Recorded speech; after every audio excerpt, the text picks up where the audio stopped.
The Oceanic Mafia Boys. What happens on the water stays on the water. Nah. Righto, we are back with the OMP today. We have a hot topic leading into Barra season. Ads, you want to kick it off? Actually, no. Before we do that, There we go. yeah. Again. Hey. Again. Yeah. Throw Nah. something at me.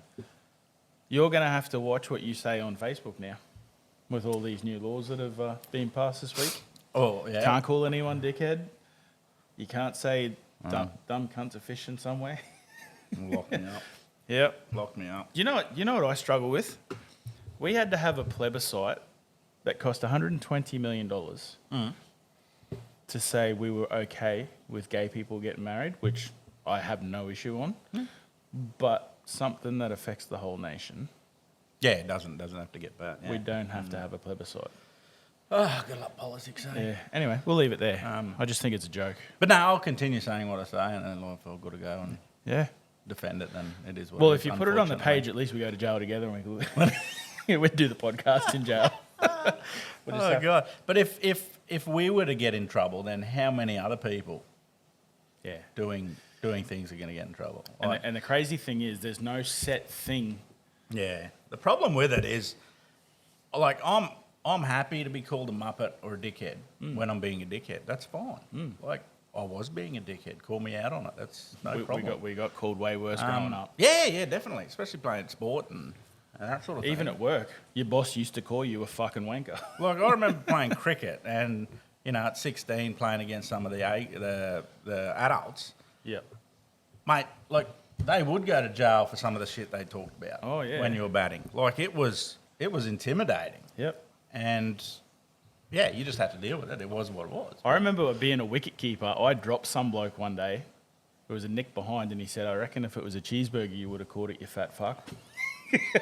Fucking good. And I want to know that, bloke. I want to buy him a beer. That is so good. But I mean, you said that to some snowflake today. Oh, yeah, it's crumble. But that's what made you stronger, eh? Anyway, we'll leave it there. Well, we hope it would. I just think it's an absolute joke that we got to vote on something that should have just been allowed, but when something that affects the whole nation, even if you're gonna, I don't know, what's the wrong thing according to them? Like, is it gonna be like, in this little box, this is what you get locked up for, or are the goalposts gonna change to suit, And then where does it lead us? Like, are we starting to head towards being a China or North Korea? Like dictatorships? I don't think you can get there. Anyway. I think we got too many rednecks to Yeah, 100%. to overtake to do that sort of thing, which is Anyway, good. we'll leave that there. We'll go to the Barra season, which is what everyone wants. So, That took 5 minutes to get to the topic. Yeah, yeah, nice work. So So- a few days away from Barra season. yep. And we're going to go over what sort of tackle we should be using, what sort of techniques you use when you're looking. Okay. Yeah. Now this is bare at the moment. We haven't even written a question down, so we just thought we'd just do a podcast and get into it. So bear with us with Yeah. some of the stupid questions that Matty's going to ask, and I'll answer them as much as I can, and not try and be stupid. So, Locked up. So, right at the very start, yep. What- Stop tapping the table. do I need to kick off? Like, where should I be looking? What sort of tides? What sort of weather suits? Water temperature? Gear? Oh, you just want to know it all straight off the bat. I'm just getting it all out of the Okay, way so I don't okay, forget. Right. Well, let's start with what sort of tides you would want for your area. So that all 100% comes down to the area you're fishing, obviously. So we're pretty blessed in Townsville. We've got accessibility to fish 365 days a year. So whether you're fishing headlands, whether you're fishing creek mouths, you're fishing up creeks, you're fishing in smaller creeks, bigger creeks, clean little gutters, we can fish it all year round. So tides-wise, it's more important about the area, the physical area you are fishing. So obviously, if you want to be fishing on a creek mouth, then you want to be Nipa tides where they congregate, schooling fish congregate. So if we're specifically talking about Barra, then they will school up, sit and relax. It means that they're not feeding in those areas. They're actually just chilling. Most likely feed at night and prior and after that day. So yeah, it's one of those ones you'll see numbers on your sounder, but you'll struggle to get bites. And then yeah, on the bigger tides, you want the back eddies and the foreshores and rocky outcrops and that sort of thing. So Yep. it all 100% depends on where you are actually physically fishing. Yep. So I suppose you could throw me an idea of where you would think that's well known that we could just sort of pinpoint how I would fish it. So So, like, if we were, like, just say we're going down the Morrisseys or something like that, if I wanted to go up the creek, like, what should I be looking for? yeah. So if you went right up, say you're going up a creek that's 20 metres wide with a little bit of run, a bigger system like Morrisseys will run on those bigger tides up in those little areas. So you want that. If you're fishing snags, you want that 1 metre to 1.8 metres of run. You get away with about 2.5 up there at Morrisseys and the Horton. So you'll get away with those and you'll catch fish on them. But yeah, 1 metre to 1.8 metres of run, perfect. Yep. And then you're finding those little areas of congregation, snags.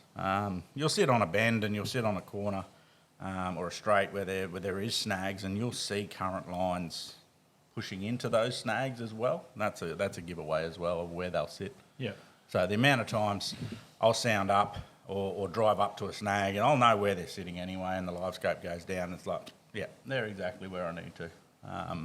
And that's why sort of barra fishing does get boring at times in those areas, because it is pretty simple once you've worked it out. Creature habit. Mm. Yeah. Yeah. So, like, I noticed a lot of guys like fishing, like, the low tide when they're flicking and that. Yeah, so it makes sense. Like, if you actually look at the whole ecosystem, everything dumps out. So all your bait is in a creek that's 40 metres wide, not at high tide where there's 20 metres of water in each side of the mangroves. Yep. So all the bait's going to go up into the mangroves and get excited. Yep. So timing of the tide is the key there as well, with what dumps out of those mangrove systems Yeah. into those areas. So low tide's an easy one because all the fish are going to be there. They can't physically be up 20 metres in the mangroves because there's no water. Yeah. So yeah, that's an easy one for most people. Yep. Like your high-end jack guys and some of the pretty cool barra fishing you'll get is right up in those sticks in certain areas at high tide, but there is a lot of dead ground. When I say dead ground, I don't mean physically dead. I just mean there's not that much fish, and then they congregate in certain areas. So you need a lot of time and effort to go and find those little honey holes on the top of the tide. Yeah. And sometimes they're in places you wouldn't even think. Yeah. And the only reason I know of a lot of those places is because over the years live baiting, I've tried to go in and find areas where I can catch live bait on a 3.4 metre tide. That's not out the front on sand. So you're looking for those little niches and areas up creeks, and then you find out that there is barra in those areas, and that's where they do hold on a big tide. Yep. But you could see in say, a creek like Morrisseys or similar, there'd be thousands of areas you would think that are good on a big tide, won't produce at all. Yeah. So it's a matter of finding those little honey holes up in the top. And all your good jackfishers will find, and they like fishing that high tide and the first of the drop or even the push in, because they know the jacks are right up there. They can flick right up there, and Yep. it's pretty cool. And then when you want to go in deep to it, the species of mangrove, the air roots, there's so much more to it than just, there's some mangroves and that's why the jacks are in there. Yep. And it always goes back to current flow tide. Places like Hinchy, wind has a big factor as well. Yep. So the difference between having a 5-knot easterly to a 25-knot southeasterly sometimes can mean a foot of water in a different area. Same tide. Yep. The high tide might be a 2.8 that day, but then the next day it's 20, or 2 weeks later, same tide, or a month later, the same tide. 25-knot winds, and you go there and you think, oh yeah, that top of that ridge was just out of water, it's all good, and then suddenly you go there and it's 20 centimetres under the water. It's not that the bank's shrunk, it's just that the wind has pushed tide up. Yep. In systems like that. So Never knew that. Hinchinbrook's pretty cool like that. Yeah. All the high-end guys at Hinchinbrook that do the tawnies and that sort of thing, they're switched on enough that they realise what the wind's doing to where they would fish. And they'll just say no to an area and go fish elsewhere because of that. So what you're saying is Dean's a next level thinker. He doesn't look like a next level thinker, but Nah, Dean just goes and fishes on fish, catches do you fish. reckon he got lucky? I could sit here and shit stir Dean.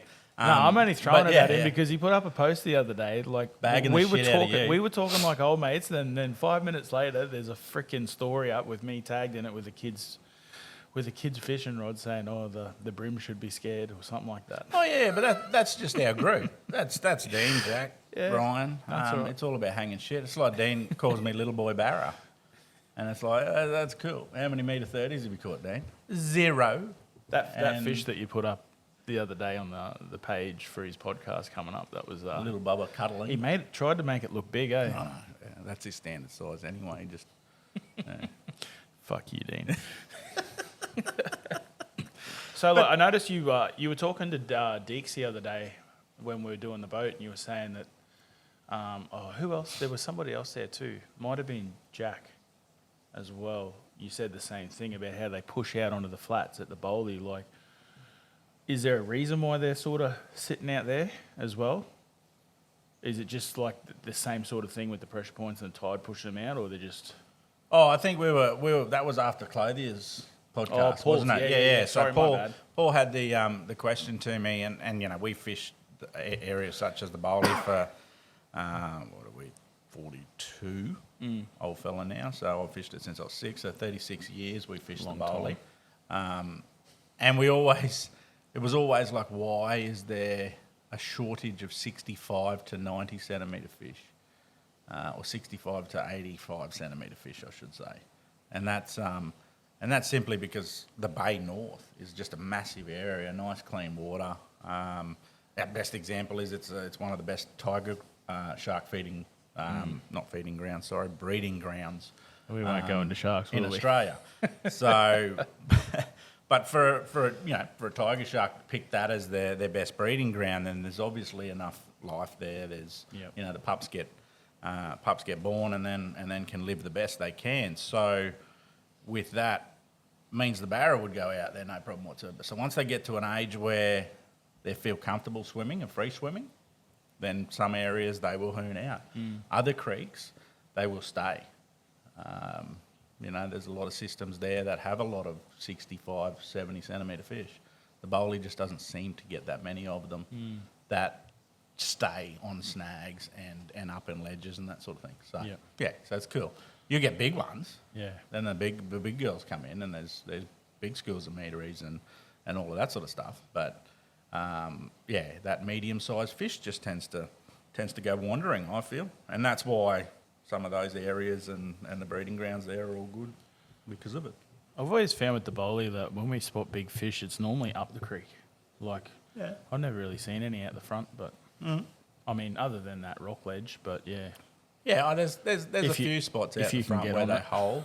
Yeah, if you can get on it, I haven't fished that for a long time, but yeah, without being spot specific, I should say. Today, Junior. But yeah, I think in different systems, you've got to look at not the individual creek. You have to look at the whole system, the whole bay. That is a massive part of it. Yeah.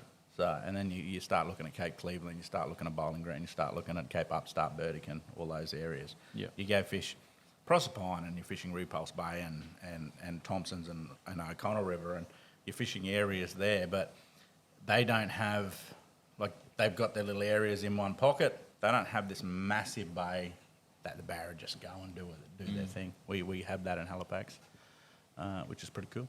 Yeah. So they have it to a point in other bays, but nothing to what we got in Halifax. I think we're pretty special here in Townsville. We've I don't think many people understand the fishery we have, Yeah. how good it is. So Well, yeah, I agree. So, are you, when it comes to Barra, I know what you do with your charter, but like when you're out fishing by yourself, you like your prawns, but do you like bait fishing or do you like plastics more?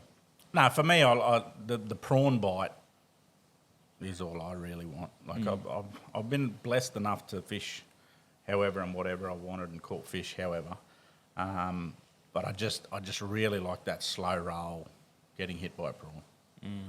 That's been my pick. So, and I think the reason we've got good at it is because that's all we've sort of focused on. Yep. So we perfected it. So if I was to then go and start saying, well, for the next year, I'm only going to use hard bodies, eventually I'm going to perfect that too.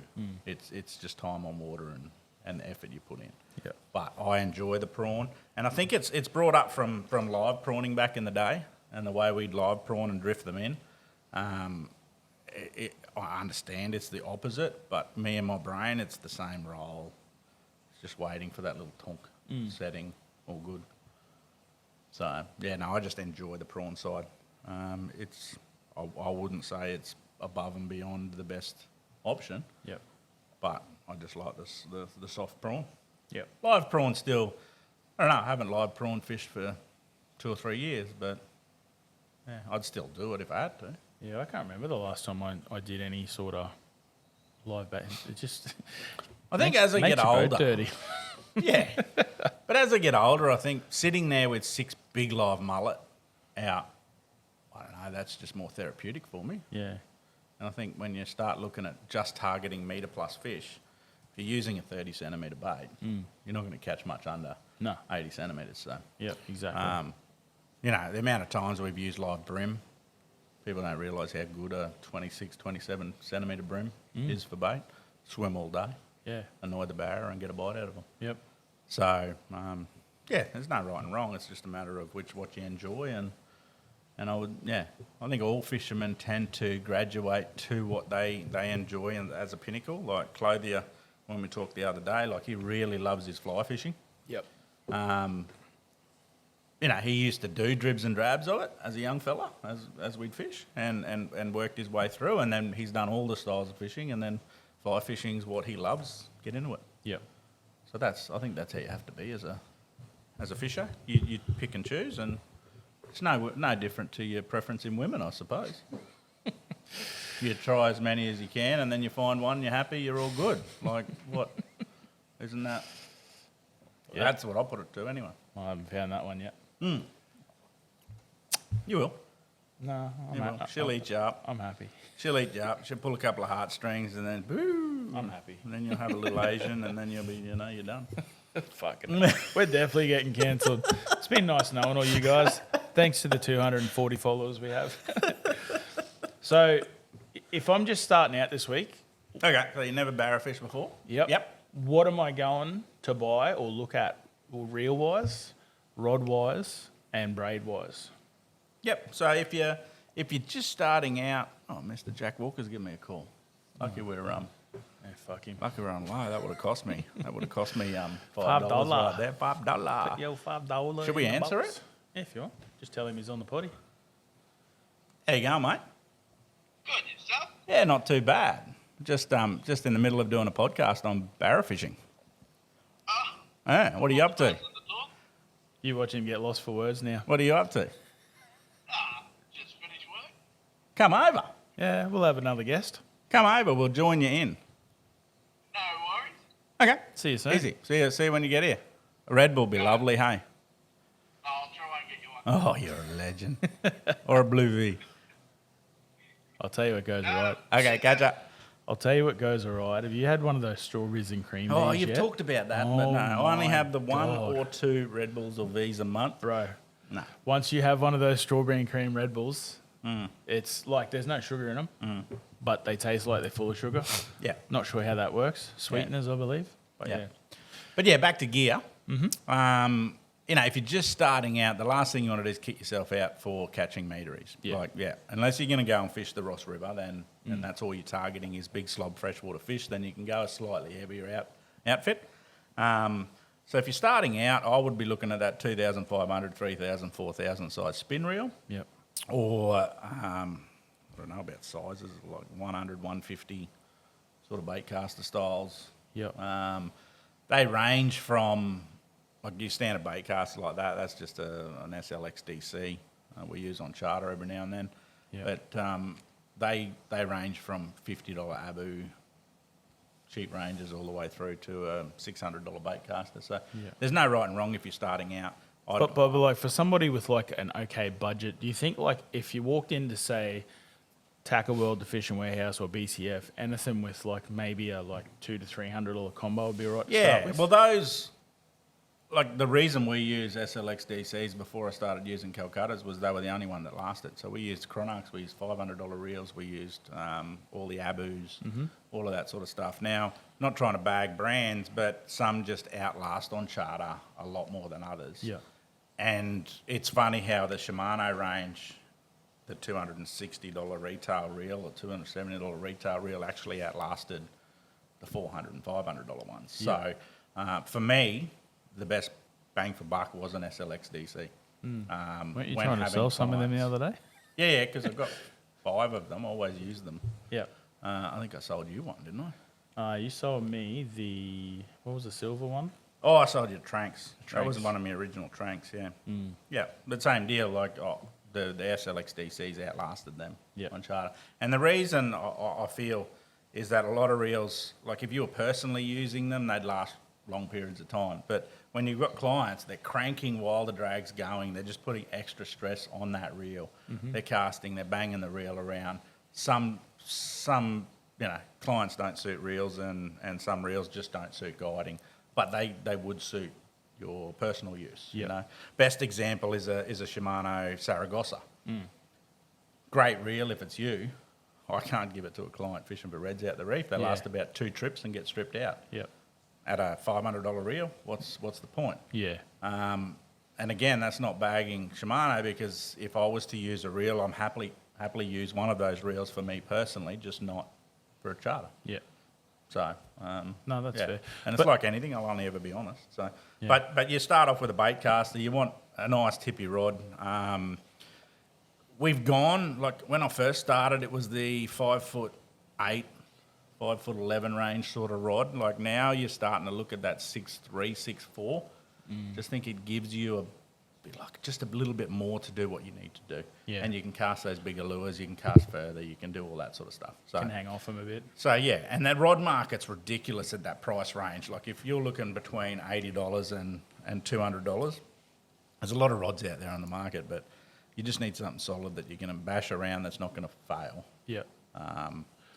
And when you proceed into other fishing gear and get better at it, you will then start picking rods that you can bang around a little bit more and do what you need to do. So Yep.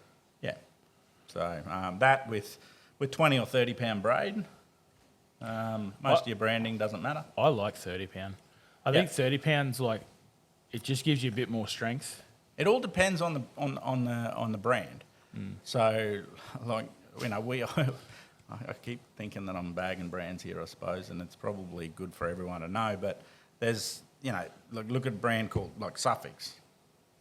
Unreal. We used to use them on charter, 832 and all those braids were great, and still are to a point, but they have batches that are failures too. So I know for a fact we got some reels spilled up. Some clients got some 30 pounds spilled up, and I didn't have any 20 pound Audacity braid available. So we, you right? Yeah, you're right. Yeah, so we spilled up some Suffix 20, and I can tell you the 20 pound Suffix outlasted and was 3 times stronger than the 30 pound. 30 pound was snapping left, right, and centre. Yep. And the 20 pound was good. So you can't just sort of go, you can generally say 20 pound or 30 pound, but there's a big difference in some brands. Like I look at our Audacity braid, the 30 pound is, a third bigger, a third thicker diameter, but it's about 4 times the breaking strength. Like it's like anchor rope. It's funny you say that because Yeah. I did mine up with some, I think it was 70 pound Schneider. Yeah. And I was hanging off of it and I was stretching the Snyder and that shit just wasn't moving, Like, Yeah, no, that's how it is. Yeah. So the 30 pound Audacity braid that we have is amazing. The 20 pound breaks at like 22 pounds. So, it's just a genuine 20 pound. But people who have used our 30 pound and hung off it, then drop down and think, well, the 20 will do. And then they hang off that and it's like, well, it snapped. And it's like, well, yeah, it snapped at 20. That's what it's supposed to do. But you just thought that it was the 30. And I'm the same. I can't run our 20 pound on bait casters Yeah. because I chuck my thumb on it. Yeah. And I'm always in my mind, I just want to crank that fish in. So chuck my thumb on it. Weren't you just slinging 80s over the edge the other day? Yeah. Yeah, that's just normal. No net, just That's bang just straight normal. in. Yeah. I think you did that with that 7 the other day too, and remember we're down. No, any fish. It's just safer for the fish to not put them in a Yeah. scoop. Deacon was like, "Oh my god, can't believe you just did that." No, that's what it is. But yeah. But yeah, you're better off lifting them up onto the boat, undoing them, throwing them back in. There's no point putting them in a scoop, drag all the good slime off the side of the body, and then bang them around.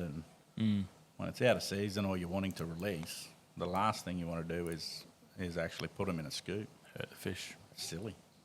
So, and the faster you get them in, the less chance of a shark and Yep. all that dribble that goes with it. So yeah, 20 or 30 pound braid. You know, anywhere from 40 to 70 pound leader, depending where you're fishing and what size those fish are. Yep. So some people will go, oh, you go down to the 30 pound fluorocarbon so they can't see the bait, can't see the leader, and it's like, mate, you've got a lure on that's got 3 trebles, and you're worried about whether they can see the leader. I think some people just like talking shit for the sake of talking shit, just so they can hear themselves. I understand it with certain species, like, you know, maybe brim or Yeah. anything like down south, you use fluoro. Like, and I had some talks with Guesty when we used to do some of the filming, and I'd say to him, like, us using fluorocarbon for Barra, that's dumb. And we took him on a Barra trip, and we got some threadies as well at Rocky, and they wanted to use fluoro, and I'm like, nah, just use Schneider. Yeah. Why would you use fluoro? That's a waste of time. It's the most overrated thing in fishing. And he goes, well, it's not for brim. And I went, totally understand. Yeah. So, you know, they have their pros and cons, and yeah, but for Barra, it doesn't matter. Yeah. You know, Schneider will outfish fluorocarbon just as much. Yeah. Like, it doesn't matter. So yeah, any of that 40 pound, I always sort of run 45, 55, 70 Schneider. That's typical for Barra charters and my Barra fishing. And whether that's live baiting or lure fishing, you just sort of move up to the size of the bait too. Yep. You know, the last thing you want to do is run 70 pound and try and put a herring that's 3 inches long on. Yeah. Because the weight of the leader is going to just tilt him. He's not going to get the right swim. So, yeah. The security cameras are just going off. I think Jack's here. So if I haven't got a boat and I'm a kid and I'm going looking, like, what am I looking for around Townsville to go fishing? Like, am I going to a creek out the front? Am I going to, like, what am I looking for? Am I looking for a snag from a bench? So from the side, or- land-based, well, there's no right and wrong, see. When you're picking off little fish here and there, and Barra's just here and there. So, you know, covering the territory is the key if you don't know that that's where they congregate. Yeah. So you're fishing Port Access Road, you know, you're fishing all the little pontoons and stuff up the Ross River and Ross Creek. Ross Creek's pretty cool. Yeah. A lot of people don't fish Ross Creek, but there's so much rock ledges and Well, we used and to fish the areas rocks there. when we were kids there at Yeah, the front. yeah, and you can start at Palmer Street and you can walk all your way up and go past the footy stadium and all that sort of stuff. Now, like, it's just a matter of covering the territory, having your 50 casts in each spot. Yeah. Being You know, patient. if you want to be, you don't want to lose lures a lot because so you don't know what's under the water with all those spots. So you want to be using like a weedless paddle tail or a weedless prawn or Did you lock that? So the something dogs. along those lines. I might just pause this. Can you just press that red button for us? So we are back. Yeah. Mr. Jack Walker has joined us, the Donut King. Got a time to make a phone call. But yeah, I just finished work. Yeah, it's now 9:05 on a Friday. Oh, yeah. Hard How funny job. would it be if someone from Donut King was listening to this podcast and would ring up Jack? Would you like to sponsor you, mate? Would you like to wear one of our shirts? I'd take it on. Fuck yeah, donuts for Free days. donuts. Why not? So we were on, basically if you're starting out where you would fish. Yeah. And I First mean- of all, you can hear all sweet. Who better to rock up? Who better to rock up than Mr. Land-based expert himself? So yeah, we talked about Ross Creek, all those pontoons at Ross River, the bridge at the front. Your rock wall's pretty cool. How cool was it to see old mate get a mahi-mahi off the rock wall Don't in see it Townsville? very That's often. pretty sick. Yeah, so you got all those areas, the marinas, everything like that, and yeah, it's there's pretty cool areas. You'll add a few to that, especially fishing the freshwater, I suppose. You can go into that because I'm allergic to it. It's mainly whatever drain has bait, really. The Barra are going to find that bait. Yeah, yeah, and that makes sense. Fresh and salt. So you got a little bit of freshwater runoff with these rains. Some of those drains up in the fresh. Yeah, you just got to watch out for those little crocodiles, eh? They can be vicious. They come running for you. We took the scope down the Ross Creek the other day just to give it a trial. Them fish just have fed too well. We had a few turn on us, but yeah, nothing in the boat. It's one thing the live scope does. Gives you a headache. Oh yeah, and a sore neck. Need a big screen. So what are you using, Jack, when you're chasing stuff off the bank? What's the... Still your usual, what you normally use around the weirs, your big paddle tails, your glide baits, surface lures. Yeah. Do you have specific like setups that you use for different places, or is it all the same really? It's all the same. Yep. Yeah, so you're running 200, 300 Calcuttas. They're mixed with the Dobbins rods. I've got a couple Yeah. of different ones there. Yeah, I see you've Mainly the you've champions. stolen my Loomis. That Loomis, that now belongs to me. Apparently, I've got to go buy another one. All right. But yeah, so with the 300, there is it an IMX? Correct me if I'm wrong. Bradley from Tackle World will, no doubt. Deacon's twin. Yeah, Deacon's big brother. Nice But, lad, eh? I had a chat with him the other day and we were talking about the live scope and that, and he was showing me a few different things. Yeah. Have you ever met anyone who's deckied for us I didn't even know that's he not a did nice it. lad? Well, there's only room for one dickhead in the Oh wow. in the business, Hey Deeks. and that's me. I was going to say, sitting in the I middle. thought that was. He's sitting I on thought the that was. mic. I thought that was heading towards Deacon. No, I was like, oh my not God. at all. No. I mean, I'm just saying that all the guys that we do employ are actually good lads. Yeah, they are. One way or another. I haven't met I don't a know how dickhead yet. you fit in, but it is I'm what only it is. around for a small amount of time, so Yeah. I feel like if I was around the whole time, I'd get voted off the island. fucking hell. Yeah. I think you're dead right. But But you bring food. that's why I keep everyone fed, mate. Yeah. MannyP.eats Yeah. on Instagram. We reviewed that new little, what was it, that frozen yogurt ice cream place up here from across the road from Otto's yesterday or the day before. It looks real good. I didn't have any, but they said. Actually, I was talking to the lady there. She was telling me the two young fellas that own it, he's big on fishermen. No, he's a big keen fisherman. He loves fishermen. No wonder he would have seen you come in and gone, Yeah. oh. No, she said he just purchased a new big boat and loves his fishing, so I don't know. Maybe he comes on as a chat. My FYI, it's called. Go and check it out. It looks really good. Walk in there, you put all the different toppings on, all that shit.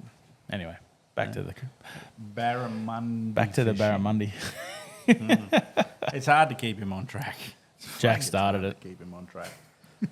So yeah. So you got all the weirs and all the little back eddies, all the drains, all that sort of stuff. And what if you focused on that as a young fella for weeks and weeks, say you focused on it for 2 months, you'd learn enough that when you can go north or south and adapt into another creek, you'd fish a similar way. So you would find what works and then fish that way. Yeah. So best example for it, I think I've said it before, was when we fished Princess Charlotte back in the day with guiding. I did my ass the first 2 days. I struggled and struggled and struggled, and it wasn't until I went up the top of one of the systems and I went, this looks like Morrissey. And fuck, that bank there, that's where I'd find Barra out in the deep. And side scan, bang, there's a big pile of Barra. Start fishing it all like I did Morrissey's, and it worked. Yep. Just flick the switch. So you've got to adapt to that system and know what you've learnt from other systems. So, and that's no different with land-based. Yep. Water colour, water movement, dirty water lines, bait.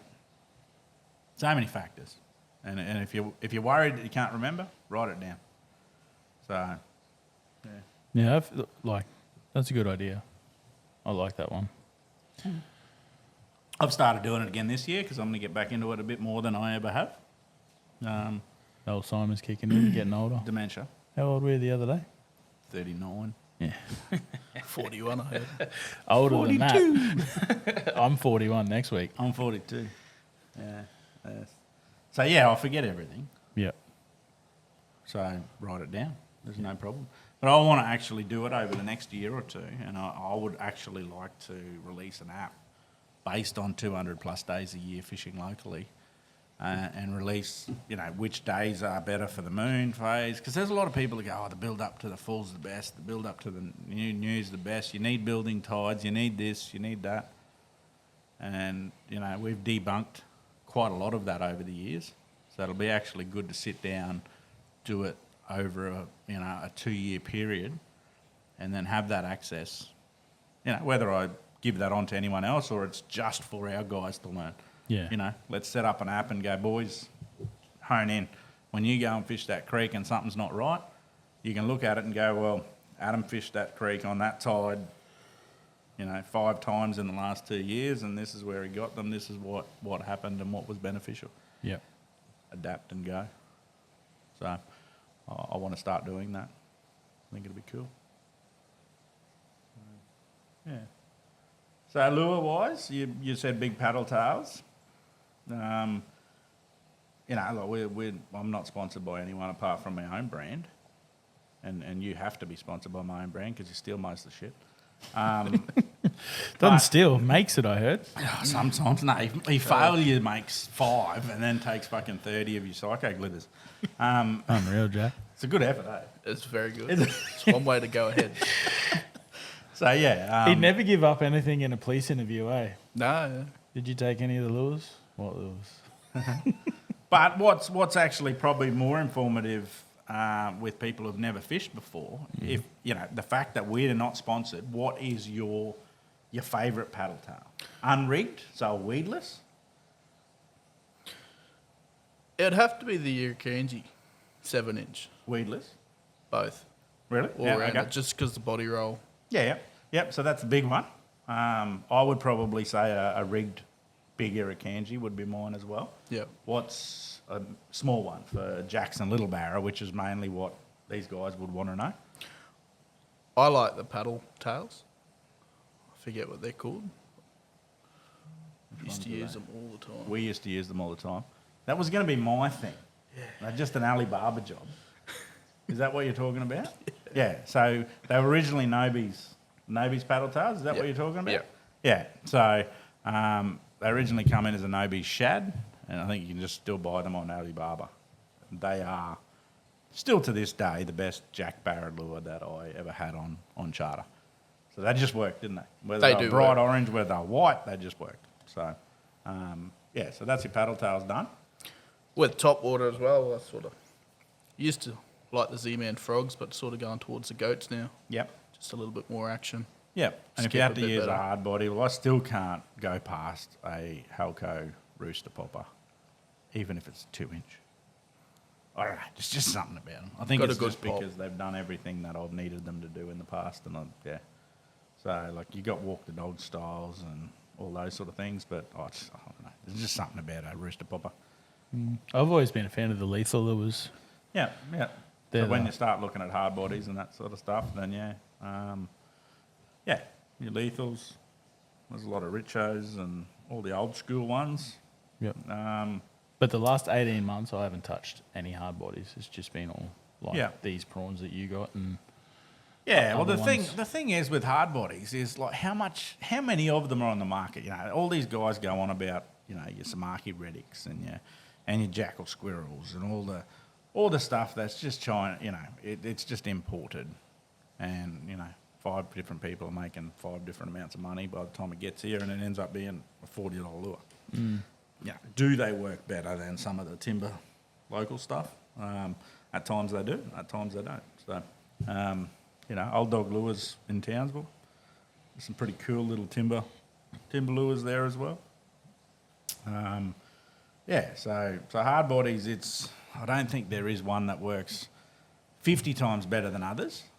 It's also how you actually use them, and you have to actually Get them in the zone. start getting good at hard bodies. If you've never tried a hard body before, just chuck a gold bomber on. yeah, Like, it doesn't matter how Barra you pull Classics. that. Yeah, Barra Classics, Gold Bombers. It doesn't matter how you pull them. It just, they will work if you're absolutely Gumby and never thrown a lure before. If I had to give my daughter, who's never flicked a lure at 6, then Caught bigger fish than you, but yeah, she would too on a Gold Bomber, yeah. But yeah, if it was her first time lure fishing, I'd give her a Gold Bomber. Because I know it doesn't matter what she did, it would still be some way attractive to the fish. It's not technique driven. Whereas something like a Jackal Squirrel, the Samaki Redics and all that sort of stuff, they're very much based on how good of a fisherman you are. yep. Which it doesn't help sell them if people are honest about it. High-end fishers, yeah, they'll catch barra and impoundments with them. But shit fishers, people who haven't had the experience, won't. So you're trying to sell a $30 product to someone who isn't going to really benefit from it. So I think there needs to be a little bit of education there on what is good and what's not out of the box with no experience. So that's probably the best way to put it. Yep. Right. Yeah. What else you got? Your soft plastics. You got a prawn. You've got a goat. You've done a paddle tail. Your prawn. Outside of the gimps, what are you looking at? Just your normal- Irukandjis are probably rigged. Irukandjis are probably the best quality outside. Rigged weedless. I like to use the Irukandji prawns, Yep. just in that real deep structure. Yep. Yeah, I bought my first 2 Irukandjis the other day. Yeah. Like you said, I like the way they swim. Yeah. I think, yeah. Yep. Yeah, they didn't work the other day. I blame Batesy. Batesy sold them to me. I even gave him caramel fudge. That's where you went wrong. Hey, Jared from TPA's ringing. Should we get him on as well? We'll just have the whole place. No, I'll give him a call back. So, but yeah, so well, that's still the best prawn when it comes to a big prawn. It's still by far for me the best prawn that I've ever used. I feel that it's because I've spent the time using it. If that makes Oh, sense. it definitely works. So yeah, The numbers that it can tick off. yeah. So it's just the fact that we know, like, we'll put some videos up of stuff we've caught over the last year and how slow we actually wind those prawns. And I think it'll shock people a lot what we do and how we drift them and how we do it. I think it's just good. You can like catch 10 bar on it and it's not broken. Yeah. You can still use it again. Yeah. The only way, and it's one thing that, you know, I try and be honest with everyone about, if you leave it on that jig head for 2 weeks, you'll see a bit of a bulge, where you can see the top of it, a little bit of a bulge where that plastic keeper, what do they call that bit? So let me just put a hook through my finger here. So when you push past that lead keeper, it actually puts pressure on the material. See it bulge out. So if you leave it on there, it is prone to splitting. yep. It'll take a month, but it'll do it. So what you're best off doing is pulling it back off that keeper, and that's how you would store it. And that'll catch 100 barra. Yep. So, yeah. Ooh, just got me. Just got Hook me. to the hand. Hooked me too. Biggest thing But is yeah, hooked in them so, you know, and what we found, you know, with the 185s and the 230s, even 60 centimetre barra will eat them. So it's not a size thing. Whereas some brands, when you do go that bigger, the barra just won't bite them. all. Yep. And I think it's got more to do with the subtlety of it and the way the legs just move. But yeah, people will work that out. I not need to be here to sit and flog my own product, but yeah. So Especially when you're not getting paid. yeah. No, Have you but got your cola it's all colour yet? about honesty, and the cola does not fucking work. I even said to So Brad we the will other not be day when I using went it. over to Tackle World, I'm like, hey, Brad, when Adam comes over, tell him, oh, actually, whoever was the number one over there as well, I said to him, ask Sitting Adam there. for some cola. The number one, I don't know any of them over there. I only know Brad. bearded, Older fella. old fart, bearded, Maybe. I can't remember now. the legend himself, Who is he? Rob Laspina. Oh, is it? Okay. Oh, Rob could have been the greatest fucking guide ever on the planet. Might have been him. Chose an easy life, work at Tackle World all his life. Fuck, I'd do So that. I'm going to prod this guy until we can get him on because he is absolute wealth of knowledge. Yep. And he's forgotten more than I could ever dream of knowing. So, yeah, Rob, so we're calling you out, mate. You need to come on to a podcast. Just so you know, we aren't sponsored by Red Bull either. We should be. Any time Red Bull want to come on? They'll want Red Bull prawns next. Mm. You reckon they'd catch fish, red, blue, and white ones? It's almost red, blue, and white. Make the tail blue. I think there's only one colour in that, white. Yeah. But yeah, so let's get back to what we're actually here for, since it's been 45 minutes and we've only talked about fishing spots, fishing rods and reels, and odd lure. So what other lures is there on top of what we talked about? You like the goats for your surface stuff. I think you're pretty much... What have we forgotten? I think we nearly covered it all. No, that's fine. Yeah. Yeah. So if we're going to bait fishing, Yeah. can I ask, I got 2 questions. I've seen a lot of people recently, like I noticed a lot of the YouTube fishers just run the running sinker, but then there's other guys that run the hook setup that's got the sinker down to the floor and the hook set above. What are the advantages to both? Yeah. So I don't like sinker straight to the hook. Yep. Unless you're using like a monster mullet or a monster whiting. Something that can swim away from that. Yes. So you want at least a foot, 200 mil to 600 mil of leader beyond a swivel or wherever your sinker stopper will be. So what I used to do was actually I'd run my FG or braid, and then I would kink my sinker enough that would stop Yep. at that knot, and then I'd run it down and I'd run a swivel. So I'd run like 55-pound Schneider, 30-pound braid, all bright, 50-pound Schneider to a swivel, but have the sinker on that swivel to the braid leader, and then crimp the sinker enough that it would slide up and down the mono. When it come to the knot, it would stay there. So what that enables now is that bait to actually lift, say 2-3 foot of So your main basically, leader. effectively, you're talking about you want that leader and that bait. Yeah, like so you this. want the bait to freely move how it would naturally, but in a more intense way. So, if a mullet's going to swim, where's the camera? Mullet's going to swim like that normally, and he just paddles his way through. Mm-hmm. When you pin him, you're going to have him coming off the bottom, and he's going to be able to do that, but then he's going to be able to just kick twice as hard, 3 times as hard. He's putting 300 or 400% more effort in than he would normally, trying to get away from your hook as such. Mm-hmm. But you're not changing the way he swims. Yeah. So if you put too much weight on, you put too big of a leader on, whatever, and he starts rolling over and he's swimming differently, you're not going to get as many barra bites. You're going to get more vermin. You're going to get your shovel-nosed sharks, your stingrays, your grunters, your brim are going to pick at them, all of that sort of stuff. Your vermin are going to turn up. And sometimes they're good vermin and sometimes they're bad vermin. It's just, if you're specifically going for barra, you want it to be It's very loud. as close as, just smack that Red Bull can down. Yeah. Red Bull definitely sponsor us now. But yeah, you want it as close to its original natural swim, but just 10 times more effort put in. So, that's how I'd look at it. Yep. So you want to rig whichever way you go. Now, you look at something like a greenback herring. Well, if you've only got little tiny greenback herring, you obviously run a lighter hook, but you're going to have to run a lighter leader now. Yeah. Then you're going to have to run a different hook system. So I would use a dropper because that keeps it up there off the bottom to start off with. So you're eradicating your vermin. You're way up off the bottom, 2.5 foot up.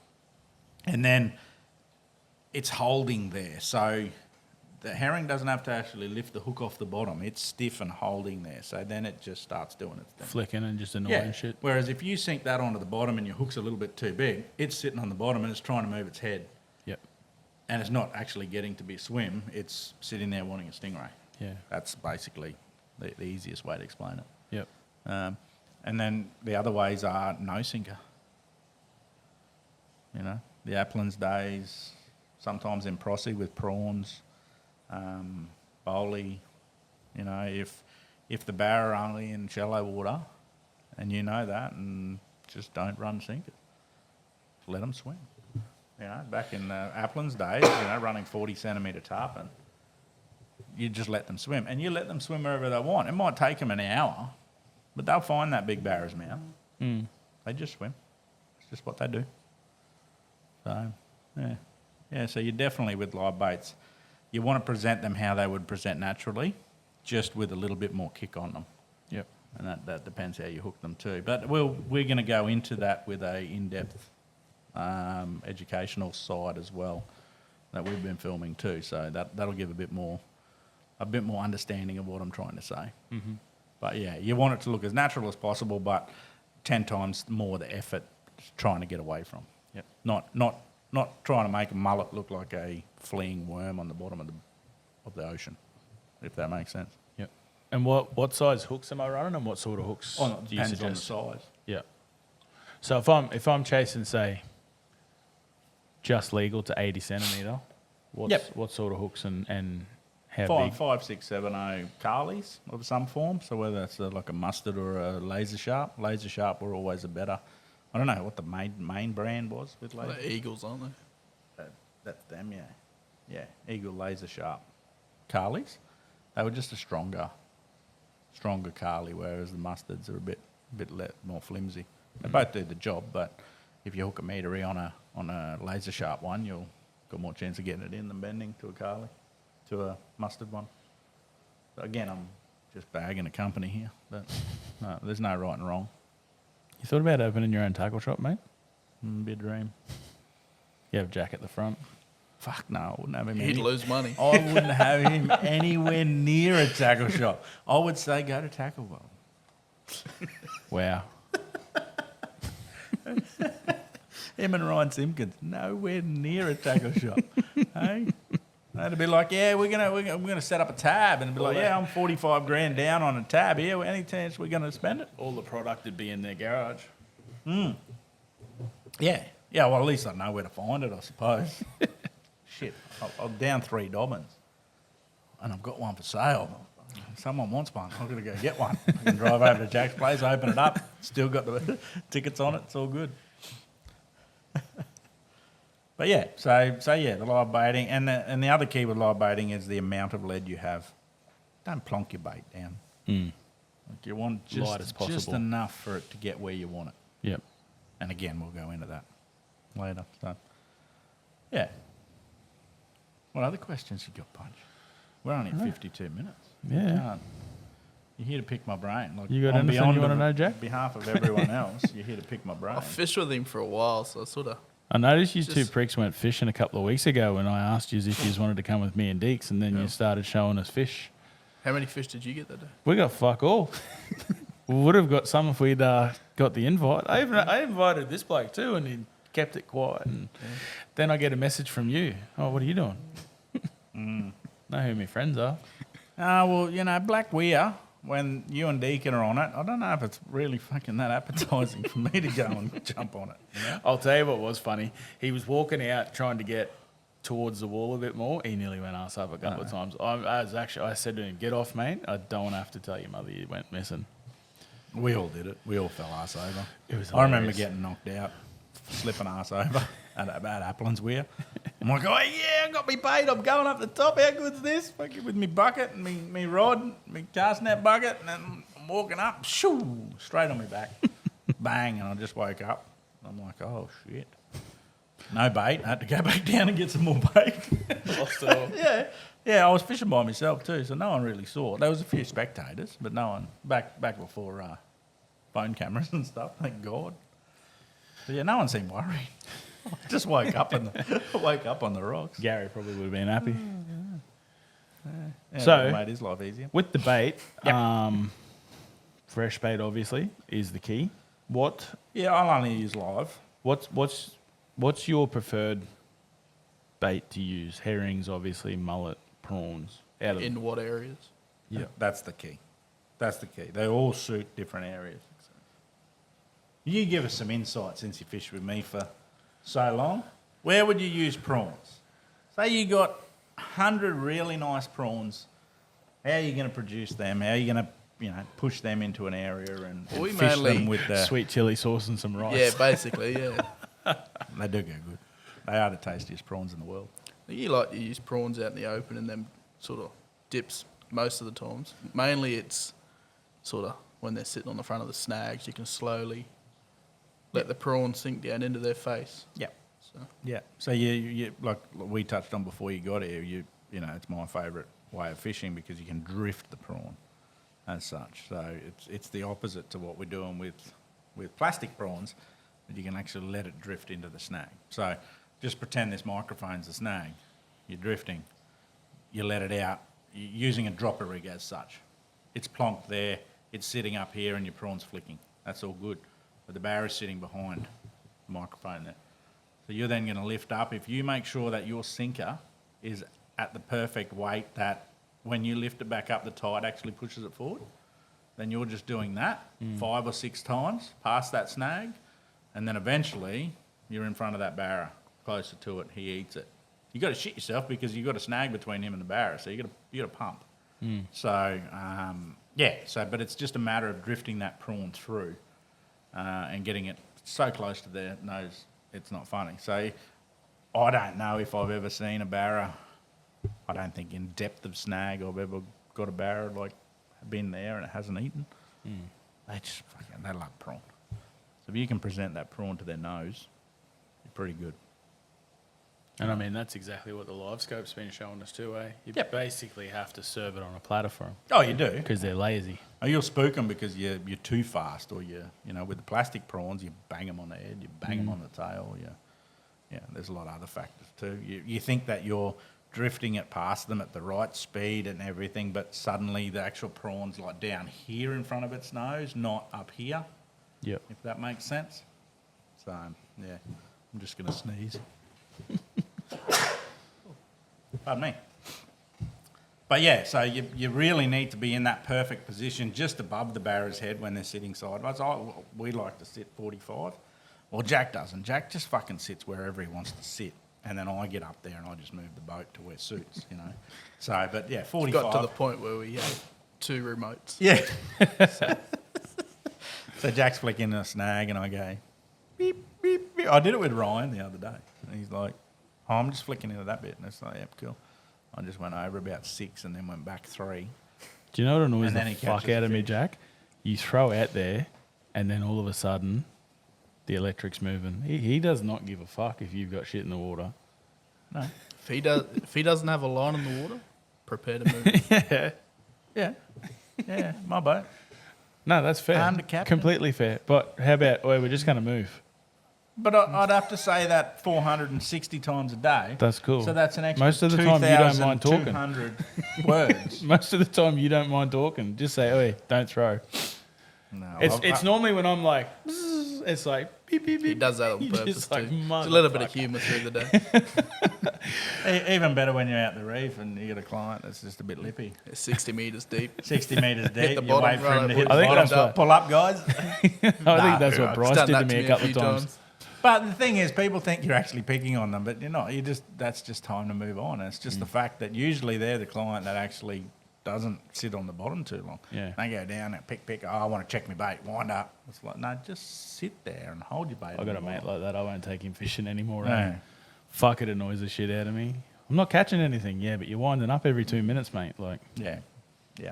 It's one of those things. When I fish recreationally, I don't like fishing outside of my circle because it frustrates the shit out of me. Charter-wise, totally different. You're getting paid. You're getting paid to do a service, and you do what you can. But yeah, people always go, "Oh, let's go fishing." I've got no interest in going fishing with you. Like, I just want to go fishing myself. I learn more when it's just me, or it's just me and Jack. That's the hard bit with people. They think you're being rude and you're dissing it, but it's just there's no benefit in taking someone fishing. It's only for their benefit. I think if you and Jack are going fishing with just used to, but like there's 2 solid points of view Yeah, that's the key. on different aspects of it, you know. Like, Yeah, you can understand that. yeah. And then the days that you come, you're not. I wouldn't say you're in the background, but you're there. But we're talking to each other, and I'm blanking you out as such. Yeah, because yeah. I'm still trying to. But I'm totally cool with that because I'm Well, you watching have to what be, I'm watching what otherwise there's no Ryan's chance. watching on the thing, and I'm watching what you're watching on the thing, trying to sort of in no better way of putting it, catching up. Yeah. So Yeah, definitely. And that's how it is. And meanwhile, me and Deacon are at the back, and he's trying to get me to buy Calcuttas. I'm just like, shut the fuck up, mate. But it's all about learning, and, Yeah.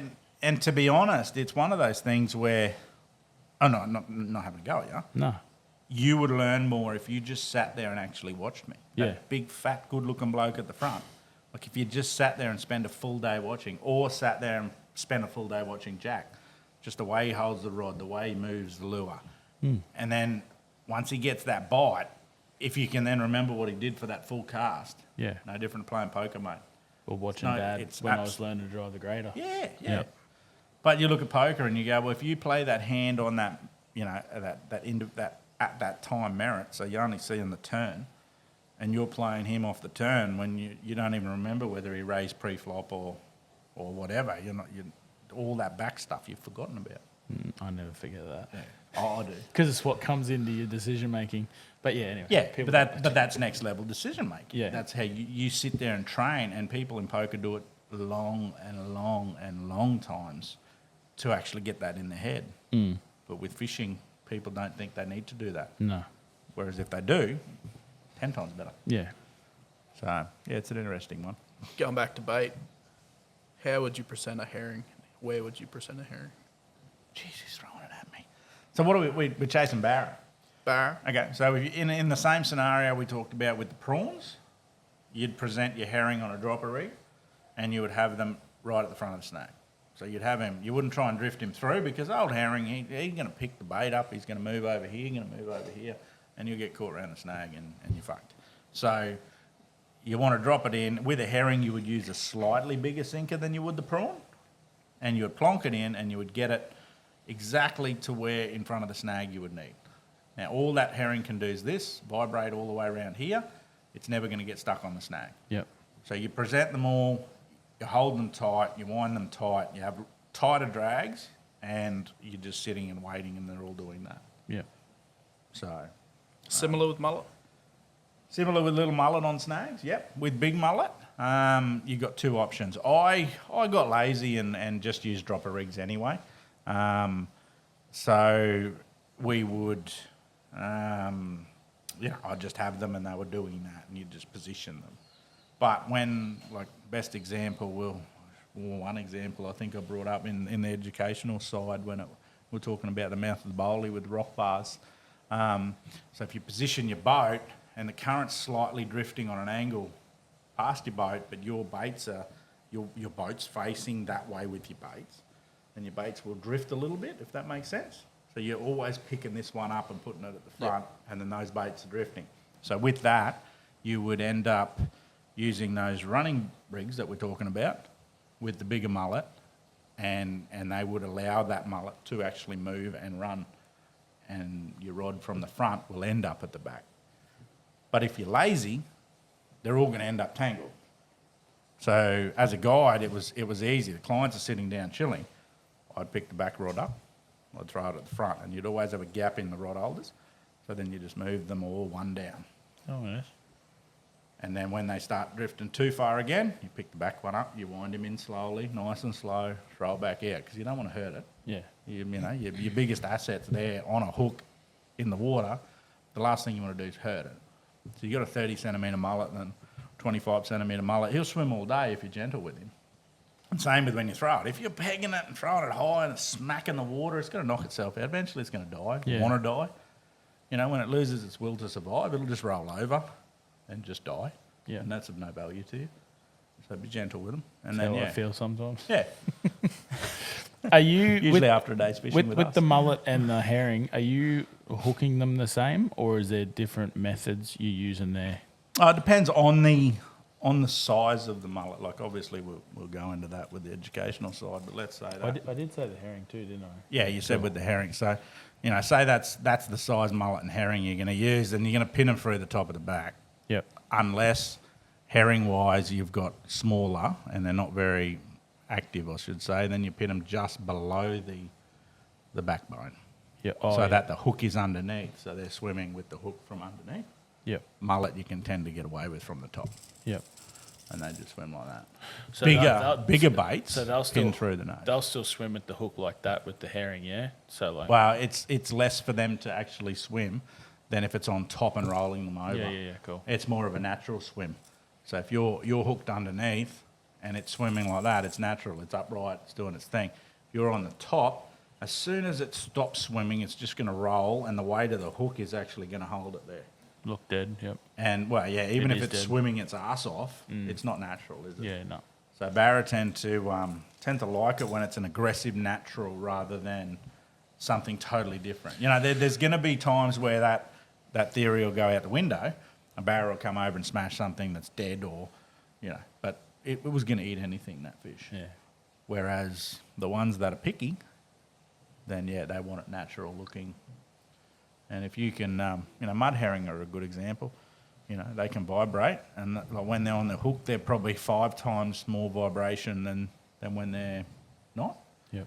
So they're just vibrating, doing their nice thing, and then suddenly when a fish comes over and has a look at it, then it just vibrates its ass off, and you just see it in the rod arm. Yep. And it's going, and then dunk, and the Barra eats it. So that's all because you've naturally rigged it. So if your rods aren't doing that in the rod holder, then it's not, you're not doing it right. Yep. So if you're chasing bait, are you using just a normal cast net, bottom? Is it bottom pocket? I can't remember. Or the drawstring. With a 'Cause- drawstring, yeah. Yeah, I've got Depends both. where. I prefer the older one, like the net. Bottom pocket. Yeah. Are you throwing in shallower water? Yeah. You're throwing off the bank, you're Just hitting throwing the mud and that. Yeah. I only chase in the gutways, and that's just me. Yeah. Yeah. But yeah, if there's herring around, I'll use the think what- drawstring. We sort of find bait in that 2-3 metres of water, which is Yeah, why where we you use a want drawstring. drawstrings, yeah. Yep. Yeah. Off the bank, I'm actually going out to the old man's now to teach my cousin's young fella how to throw a cast net. Oh yeah. And we'll be using bottom pockets because you may as well out there. But yeah, if there's a chance of it getting snagged or anything like that, then I think the bottom pocket's just easy. Yeah, because 'Cause you can drawstrings are dear as fuck to buy. Oh, they're all about the same now, I think. But what you can do, like you're pulling the top off the drawstring, so every time you get a stick or a snag, you're emptying a whole lot out. Whereas if you've got a bottom pocket, you might have 5 mullet in there, and you just got to pull this end off. So you'll let a couple of mullet out this side, but they're already in the pocket over there stuck. So Yep. yeah, they all have their pros and cons. Yeah, so both pretty good. It just depends. Yeah, so for example, if we're throwing over the top of a herring school, then by all means you want a drawstring because it goes in underneath and collects the whole lot.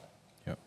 I think too, like with the cast nets and that, we might film something for people that don't really know how to throw them, just to sort of teach them a few different ways in the day. 100%. I know 2 or 3 different ways of throwing them. I know other people throw over their shoulders and Yep. I've yeah. tried it all different ways. Like every time I saw someone else do it another way, I'd go, oh yeah, that's good. yeah. And it's the one thing I could do, just throw a cast net. And I'm still to this day haven't met anyone who's as good. Well, that's not an ego thing. well, that video. Well, no, that got- Jack will back it up. the video that got a million views 1.6 million, thank you so far. is yeah. I was being Live-scope, conservative. Live scoping herring.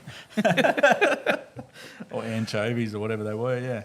That was But Jack will stand by that. Like the amount of times I shake my head and go, get the fuck off that casting deck, Jack, because we need bait. And what you're doing is fucking nowhere near cutting it. And even if it's all right, it's still like, nah, I just can't watch it.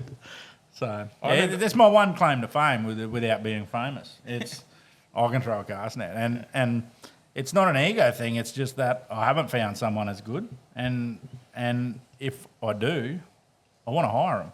you might be sitting next to him. Not me. was Not, gonna say, not Jack. I can throw him. Yeah. No. Yeah, I just don't choose to anymore. I get too buggered. Bullshit. Do you know where I learnt to throw the net? Off the jetty at Lucinda when you have to tie the extra rope on just to get down there. I fell off the jetty one night trying to catch fucking bait.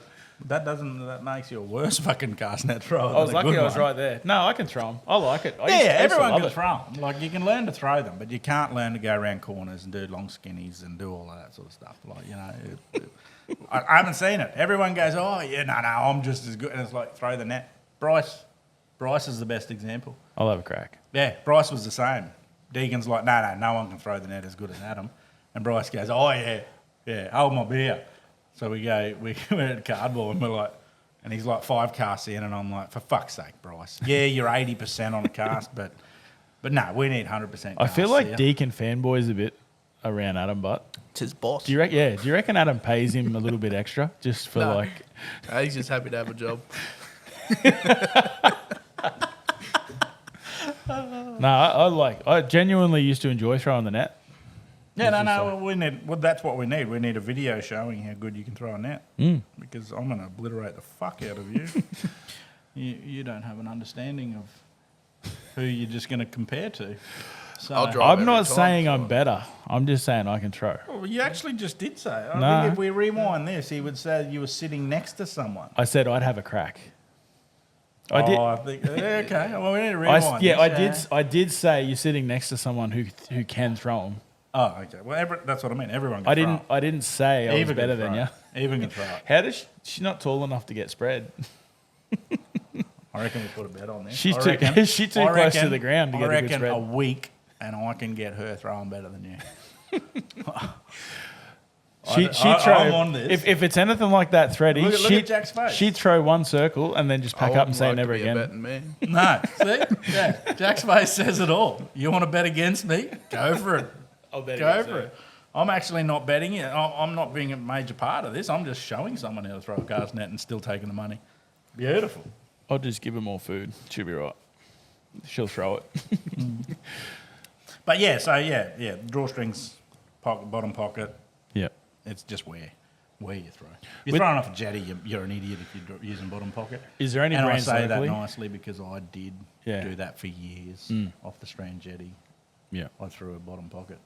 Wasn't until I started throwing drawstrings that I'm like, Is there any brands locally that you can get that you sort of should buy or not buy? I think, They're all pretty similar. is it eh? Seahorse? No? I haven't bought one for a long time. So Tackle World's where I bought the last 4 or 5 nets, and they've been pretty good. Yeah. Drawstring, bottom pockets, whatever. I've got 2 bottom pockets, 2 drawstrings in stock. Yep. I think Jack's probably stole one of them. I think he took one of mine. Jack steals I everything. stole one of his. I'm the only bloke you can trust in that I shed. I know I stole one of his. That's why I said it that way, because it's the first time I've stolen some of his. I feel like everyone that comes over here, they steal shit, and I'm the only one. I got to get him. How do you do it, Jack? Well, you don't. When he's not home? Dogs love me. Yeah, I feed them too. Yeah, but there's a difference. Try come in too much without us home. Try and go and steal some of Dad's fishing gear while he's not home. Go on. Just leave Steve in the Go shed. on. I want to see the film. I want to see the replay on the film. Oh, Stephen. I love it. Love it. But yeah, no, so yeah, brand wise, again, Bradley, send us a message or hit us up. But yeah, I run 10 foot or 12 foot 3/4. The only problem with the 12 foot is you can't get them in a 3/4 mesh, and you get them in an inch mesh, Oh, yeah. and that's worse. So you end up killing a lot of stuff in your net, and I'm not for that. I would rather be 3/4 and let everything go Yep. than catch more in a 1 inch. Because the bigger stuff, it just squeezes through and fucks itself. Well, what eh? happens is the gar and the herring get gilled, whereas 3/4 you shake them and they just pop out. Yep. So obviously a smaller gar and herring will get gilled, but they're only this big, so you don't want them. But a nice size gar and herring in an inch mesh will get caught up. And the biggest thing, it took many years to test it out. The one thing you cannot do when live baiting is think that your bait is too big. Yeah. So, if I never used a mullet at 7 inches long again, I wouldn't care. I'd want 8, 9, 10, 11, 12. So 20. See, a lot of people seem to waste those big mullet too, by stripping them instead of just... Yeah. So 60 centimetre barra. How many have we seen caught on 20, 25 centimetre mullet? Plenty. And they don't fuck around. That's the best part about it. You'll see them muck around with little baits. And then they, same school of fish, same fish, misses that one. Biggest bait goes poof, and it's on, and it's 60 centimetres, and it's like, yeah, they just knew, and I think it's similar to those prawns. They know they can't fuck around with it if they want it, Yeah. so they just annihilate it. So that's about right, isn't it? Yeah, even with the weirs, your big paddle tails, they're smacking them before a small one. Yes. Yeah, it's cool, though. So, yeah, if you're at home and you get good bait, start with your bigger ones and work your way down, not the opposite way. As a kid, I used to go, oh, the nice little ones are good. You know, everything would eat that. But if you want to chase Barra, you don't want everything to eat it. You want something that only a Barra eats. Yeah. So, like, Barra, herring, prawn, like, where are you chasing them with nets? Barra, mullet. Here you go. You seem to be a bit quiet here, Jack. Come on. I'm always quiet. Because I notice I get a lot of the prawns in the gutways. Yep. That makes sense. Mullets sort of like to sit on mud flats. Why would you get prawn in the gutways? Because they're sitting up there trying to get away from everything. Is that what they're doing? I don't know. No. So the gutways, the banks of the gutways is eaten out. Yeah. So there's microorganisms in the mud. So they're feeding. They're sitting in there, or mangrove air roots and stuff like that. So they're actually feeding. And this is the big eye opener that twitches you and goes from a standard fisho to a next level fisho, is working out those little micro reasons. So, this creek's always had prawn in it every time at low tide. Why does this one have more prawn than the one around the corner? They all got to go past it, but what has this one got more? And then you can adapt that into another area. So you go from, okay, this creek has busted sides and the prawns love it because it's open mud, so they're going to, they're feeding on the microorganisms or whatever's in there or doing what they're doing with that mud. You drive around the corner and a little bit of mud fall in happens. Well, the bank is exactly the same as the side of that gutter, but it's not a creek. So 99% of people wouldn't even throw there. Whereas when you throw there's prawn there. So you've just learnt why they're in a creek. Now you've adapted it to that area. Now adapt it to somewhere else. And, keep trying. One thing I've always wanted to know, me and John, John, we used to go down to the Bowley when I had the old boat. And there was a couple of times we went down when it was raining and we got like 3 or 4 buckets of prawn. And like, it's only happened to me twice in the whole time I've sort of been going fishing. Like, why were there so many prawns in that creek that day or those Just 2 days? how they move in. Yep. They just move in. Is it to do with the rain? Is it like... Sometimes not. The Bowley would fill up without rain. Yep. Prawns would just come in. So back in the day on those first 3 full moons of every year, we're coming up to them now. But the prawns used to come in at the Ross on the old school boat ramps. They used to go to the Ross Creek boat ramps and there'd be 20 people throwing cast nets there. You'd only get 4 or 5 per cast, but they were coming up on the ramp, so they were moving in. So I think a lot of it has to do with, the trawlers aren't working at the moment, so they have, correct me if I'm wrong, I think it's the end of October or November all the way through to March is their no-go season. So they're not taking prawns from the ocean. Yep. Which then I think means they move in more. Yep. Warmer water probably brings them in more. Because we were getting like 30 or 40 prawns a cast, like those Amateur 2 times we went. Amateur numbers. Like if you could throw a round cast, you get 2 kilos. I think if the prawns are around, we normally go for 400 for a Barra session, really. Yeah. You imagine if you were getting 30 a cast, how many casts you got to go to get 3 full buckets? Fuck, you must have been there for hours. We used to just do it in 3 or 4 casts. Jack, you're right. You're a cocky prick, but you're right. It's just those 2 times. I just remember them specifically because we couldn't get over the amount of prawns that we caught. Yeah, we had a few there with the old man where, we went and got them and then went back the next day and got them and it was pretty cool. But now I remember the old man, he's like, oh, there's that ripple on top. I haven't seen that since the 80s in Proserpine. That's prawn. And I'm like, oh, fuck off, you old cunt. you wouldn't have a clue what fucking prawn is because I'm the one at the front of the boat throwing the cast net. You got 0 idea. Next minute, throw it over. Fuck, 2 kilo prawn in the cast net. And it's like, God, he was right. Never hear the end of this. And he'll be pissing himself when he listens to this because he'll be like, yeah, you thought you knew back then, young fella. I'm the pappy. Yeah.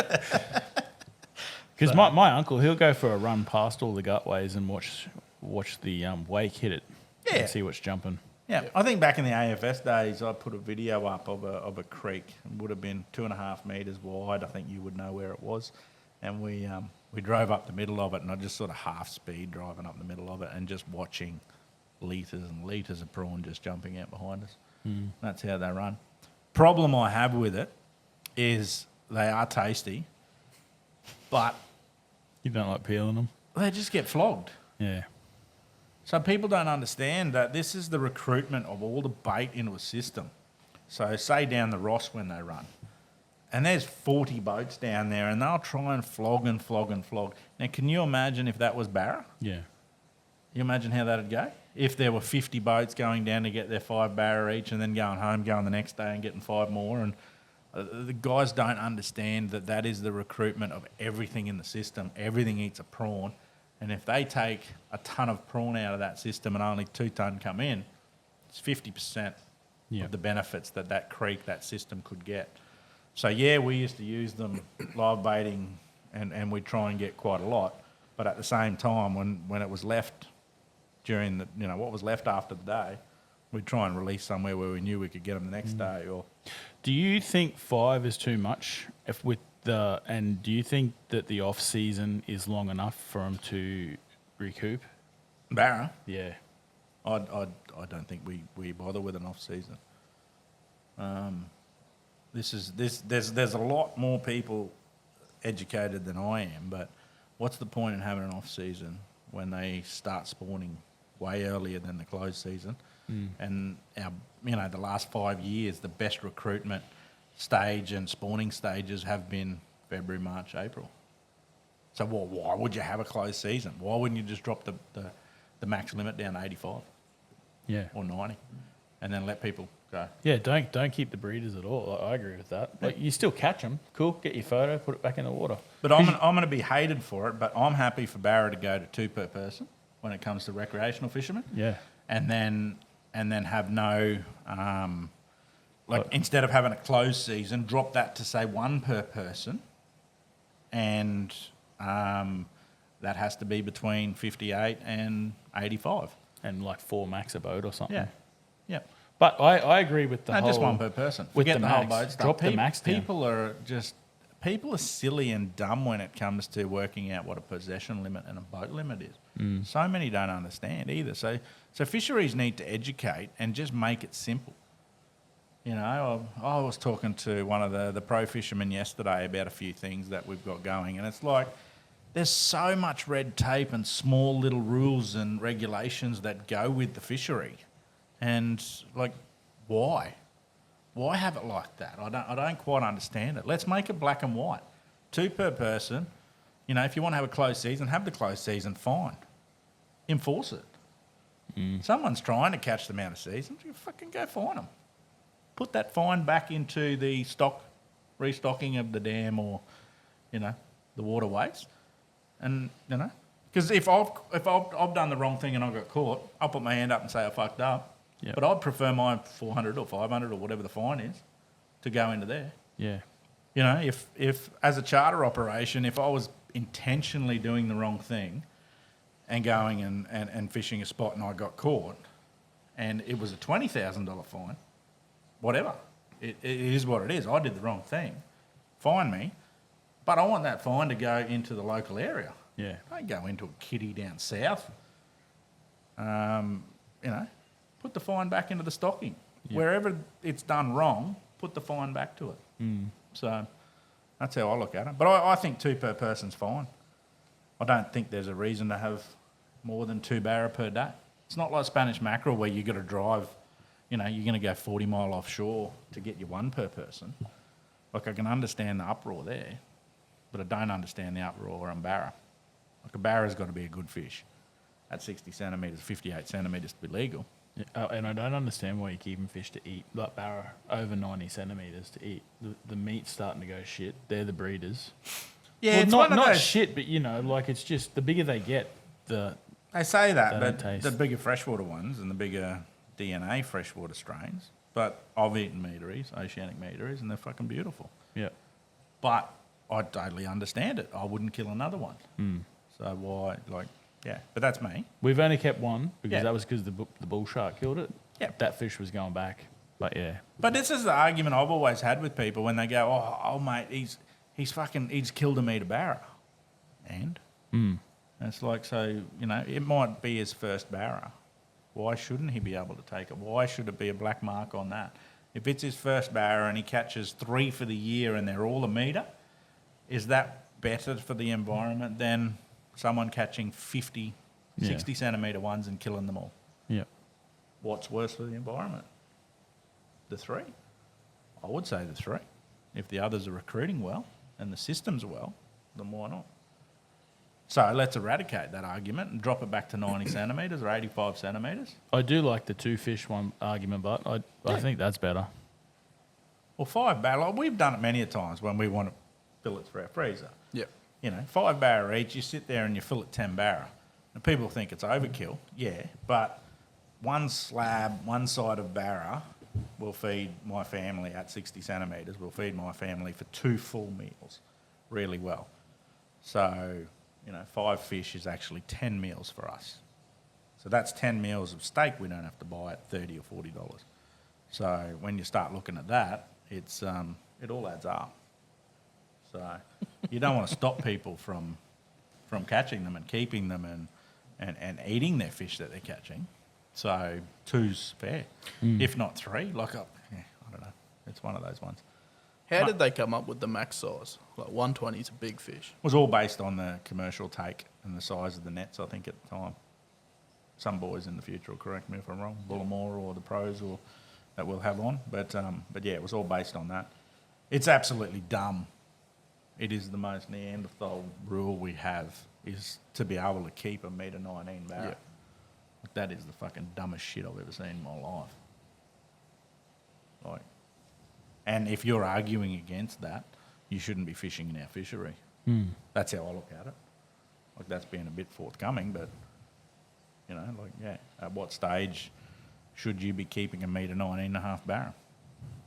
We've done it, but I don't ever want to see it again. So, what's your thoughts on that, Jake?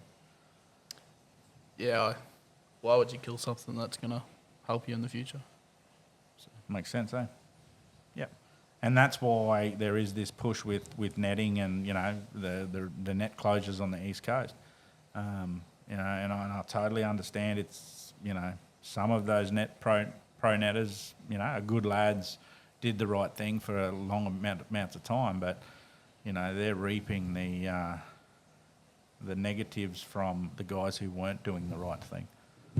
You know, when, you know, I've seen nets with 40 big freshwater sloppy barra in them that have been pulled up next to a pro boat in the salt water. What are you getting out of that? You're selling them at $3, $4, $5 a kilo whole because they're shit barra. But if you give them a full year outside, they'll recruit and they'll lay eggs. So the good guys now are starting to drop that. The netting wise, they're starting to drop the size of the net, so they're not targeting metre barra. They want that 58 to 85, 90 centimetre fish because that's the higher end dollar for them, and that's good. But it's sad that we've had to go to the lengths we've had to go to because of it. So, but our fishery's getting better and better as we speak from it. So I feel like it has the last 5 to 10 years, eh? The average size is getting bigger, which is great. So. yeah, anyone can argue that we're taking the same amount of barra and our stocks aren't going up. They can argue that, but it'd be on deaf ears for me because all our stocks are going up. So that also means that it's sort of healthy what's being done now, and it's only going to get better and better as long as they don't bring in a trap fishery or a wing fishery or tunnel net fucking fishery. Like, you know, most of the pros are against tunnel nets because it wipes everything off that area. And we'll discuss it with pro fishermen. We'll discuss it. You know, it'd be nice to have a fisheries representative talking on it too, just so everyone can get, you know, everyone's stance on it and everyone's thoughts on it. You know, it's not a right and wrong conversation. It's just trying to make a better fishery for all of us. So I think we all need to be part of it. Just opens up the conversation for everybody, eh? And that's what I don't think people understand. Like, even the last week on Facebook, some of the pros and some of the wreck anglers, and they narc at each other and they're all blaming each other. And Like, it's about fucking time. You all put your big daddy shorts on and fucking we go and we have proper conversations about it. Because if I'm sitting here talking to a pro that's as one-eyed pro as possible, you know, and is against everything recreational fishing and blah, blah, blah, and all they want to do is go and net for the rest of their life, well, that won't change my mind on anything. But if someone's going to sit here and have a proper conversation based on what they do, show us how they, you know, what the stats they've got, they haven't done anything wrong in the past 5 to 10 years. Like, I'm sorry, if you've got caught, you know, netting in a green zone, you're going to be called out. If you're the one trying to advocate for you know, let's have nets, but you've been caught a few times doing the wrong thing, well, no, you should be wiped off. No different to me being a charter. If I was caught chartering in a green zone, why should I be the voice of charter fishermen? Or, you know, why should I have a voice at all? So it's one of those things. Yeah. But no, I think the fishery will go good as long as we can't get, you know, we can eradicate that tunnel fishing. I think that's a. But it'll be interesting. So I think you were going to line some guys up with that conversation too. So yeah, well, we're doing Dom next week, I think, too. So that'll be the start of it. Finally. We can't wait to see you. I actually finally got a text back off him. I took Jack and Dom fishing the other day. Oh, yeah. He's I said to Dom, Dom's like, oh, what are we going to talk about? I said, well, the first hour will be you getting back at Matty. So that'll take a good hour, and then we'll just chat about yourself and what you do and how you do it, and you know what the future holds, and what he sees from a commercial side. And this is the good part. This is the best part about Dom is I can have a full conversation with him. He's from a commercial side. I'm from a charter side, and we can take on each other's points. No one's acting like a spastic. No one has a tantrum. I tell him I think you're wrong because of this, this, and this, and he comes and tells me he thinks I'm wrong because of this, this, and this, and both of us go, yeah, okay, it's good to know. Or we both walk away and go, he's a fucking idiot. And then 10 minutes later we have a chat and we're back to it. We're still mates. I'm pretty sure he called Adam a fucking idiot the whole day. He forgot the live scope pole the first time we went fishing up there. Yeah. Should have seen how many trees he went into the other day. Oh, really? I'll tell you what, but he does make a mean bug sandwich. I'll give him that. Yeah, bug and prawn sandwiches. Jack doesn't like them because he doesn't eat seafood. Really? No. How do you enjoy fishing then? It's fun. Do you like mud crab? He enjoys I like chicken mud primpies. crabbing. But you don't like mud crabs. No, he's the best mate of mates you could dream of. I love mud crab. Him and Ryan Simpkins. Don't eat crabs. Don't eat fish. Don't eat prawns. Fucking perfect guys to go crabbing with. Adam, what? We make up for it with lures. Good point. When you put it like that. Ryan doesn't eat seafood. I didn't know that about him. No, he doesn't. Oh, there's the two kids in the background. Oh, honey, Celine. Sue's the backbone of the There is a company. video on here too, girls, hey? Stand on your tippy toes Smile, there, Eva. We Eva. can't see you. Smile, Eva. And we'll give Eva a big shout out too for the Oceanic Mafia introduction. Her and Sue. It's not even you. Bullshit. Bullshit? It was you. If you see Eva walking around the shops, give her a thumbs up. She walks around with a shitty look on her face all day. Yeah. Yeah. Oh, I love it. So yeah, no, there's got to be more to talk about. Yeah, You're the amateur. What have you got? We've got to have some more I things. think we've covered everything with the gear, Yeah. the lures, the baiting.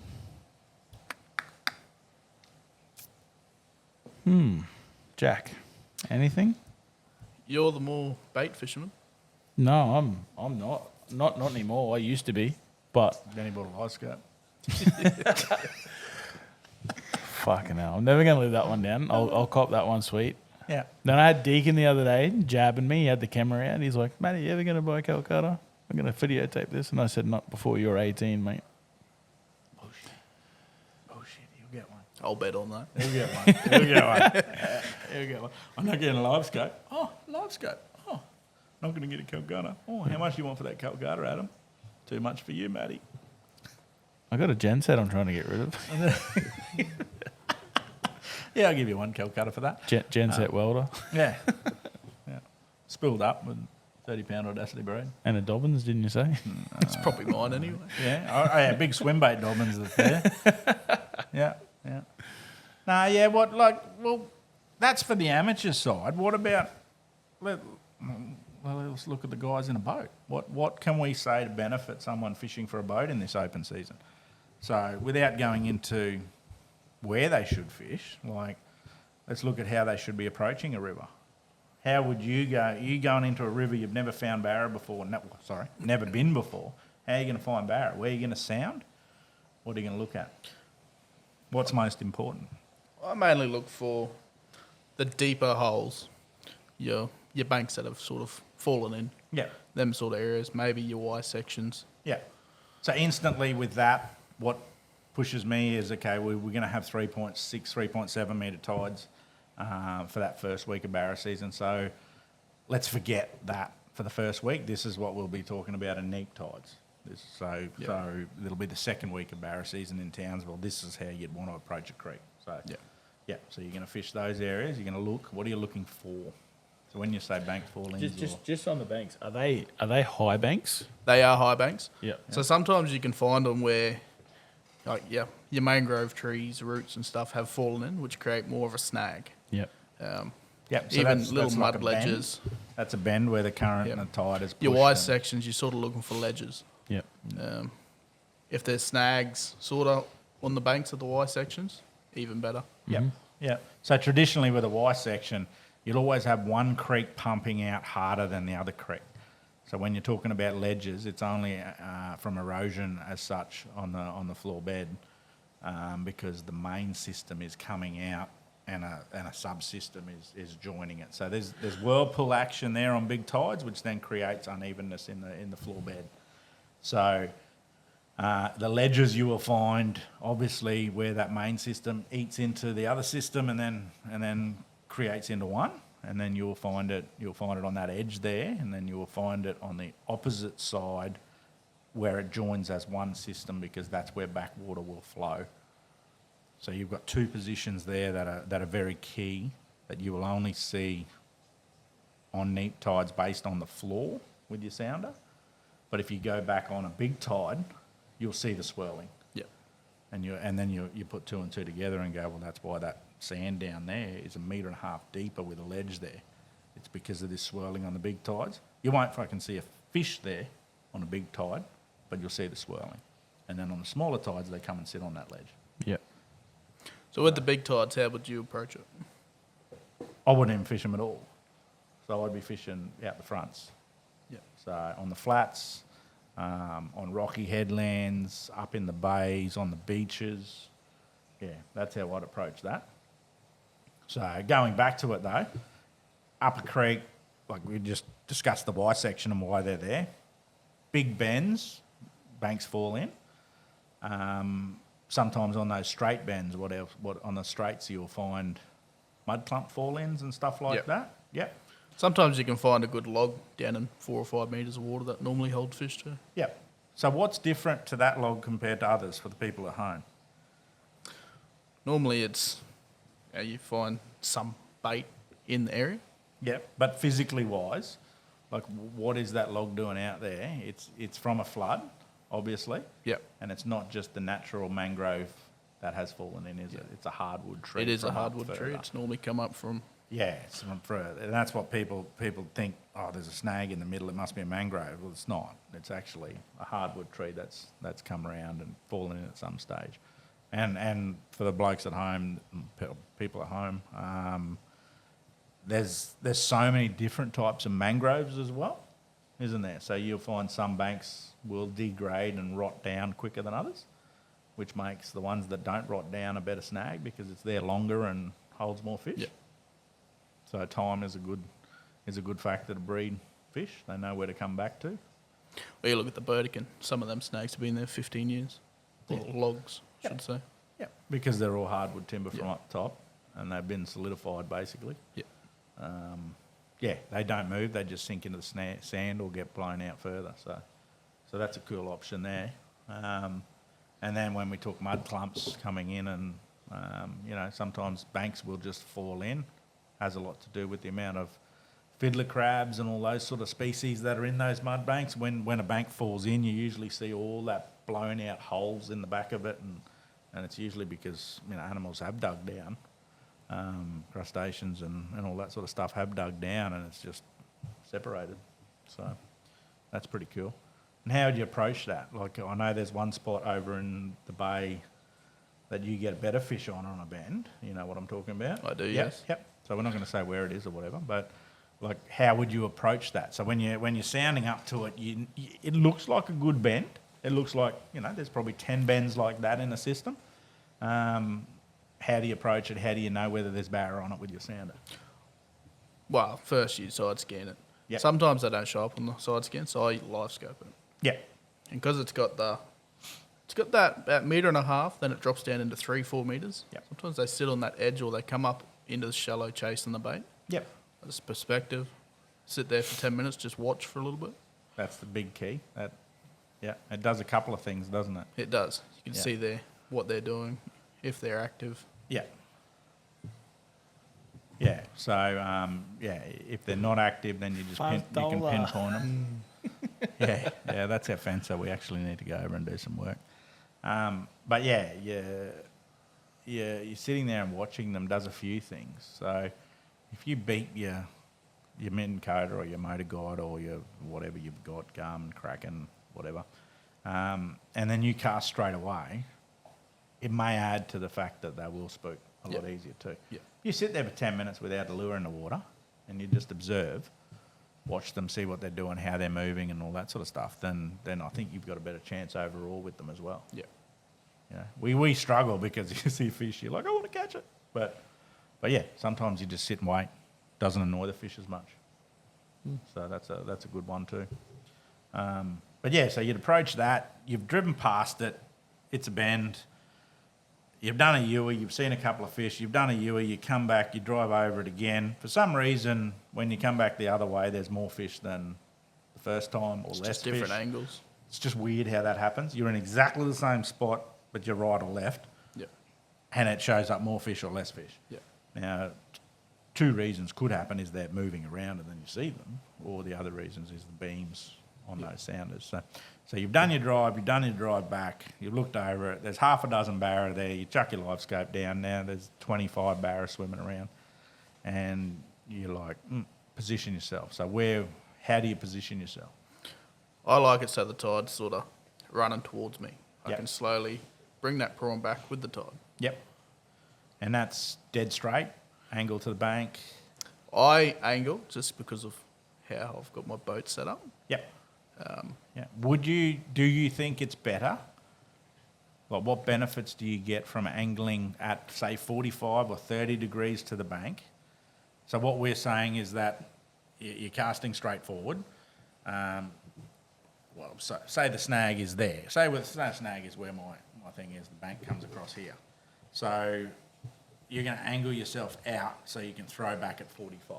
So what you can do is you're drifting your lure past the snag or past the area that the fish are on. So, why?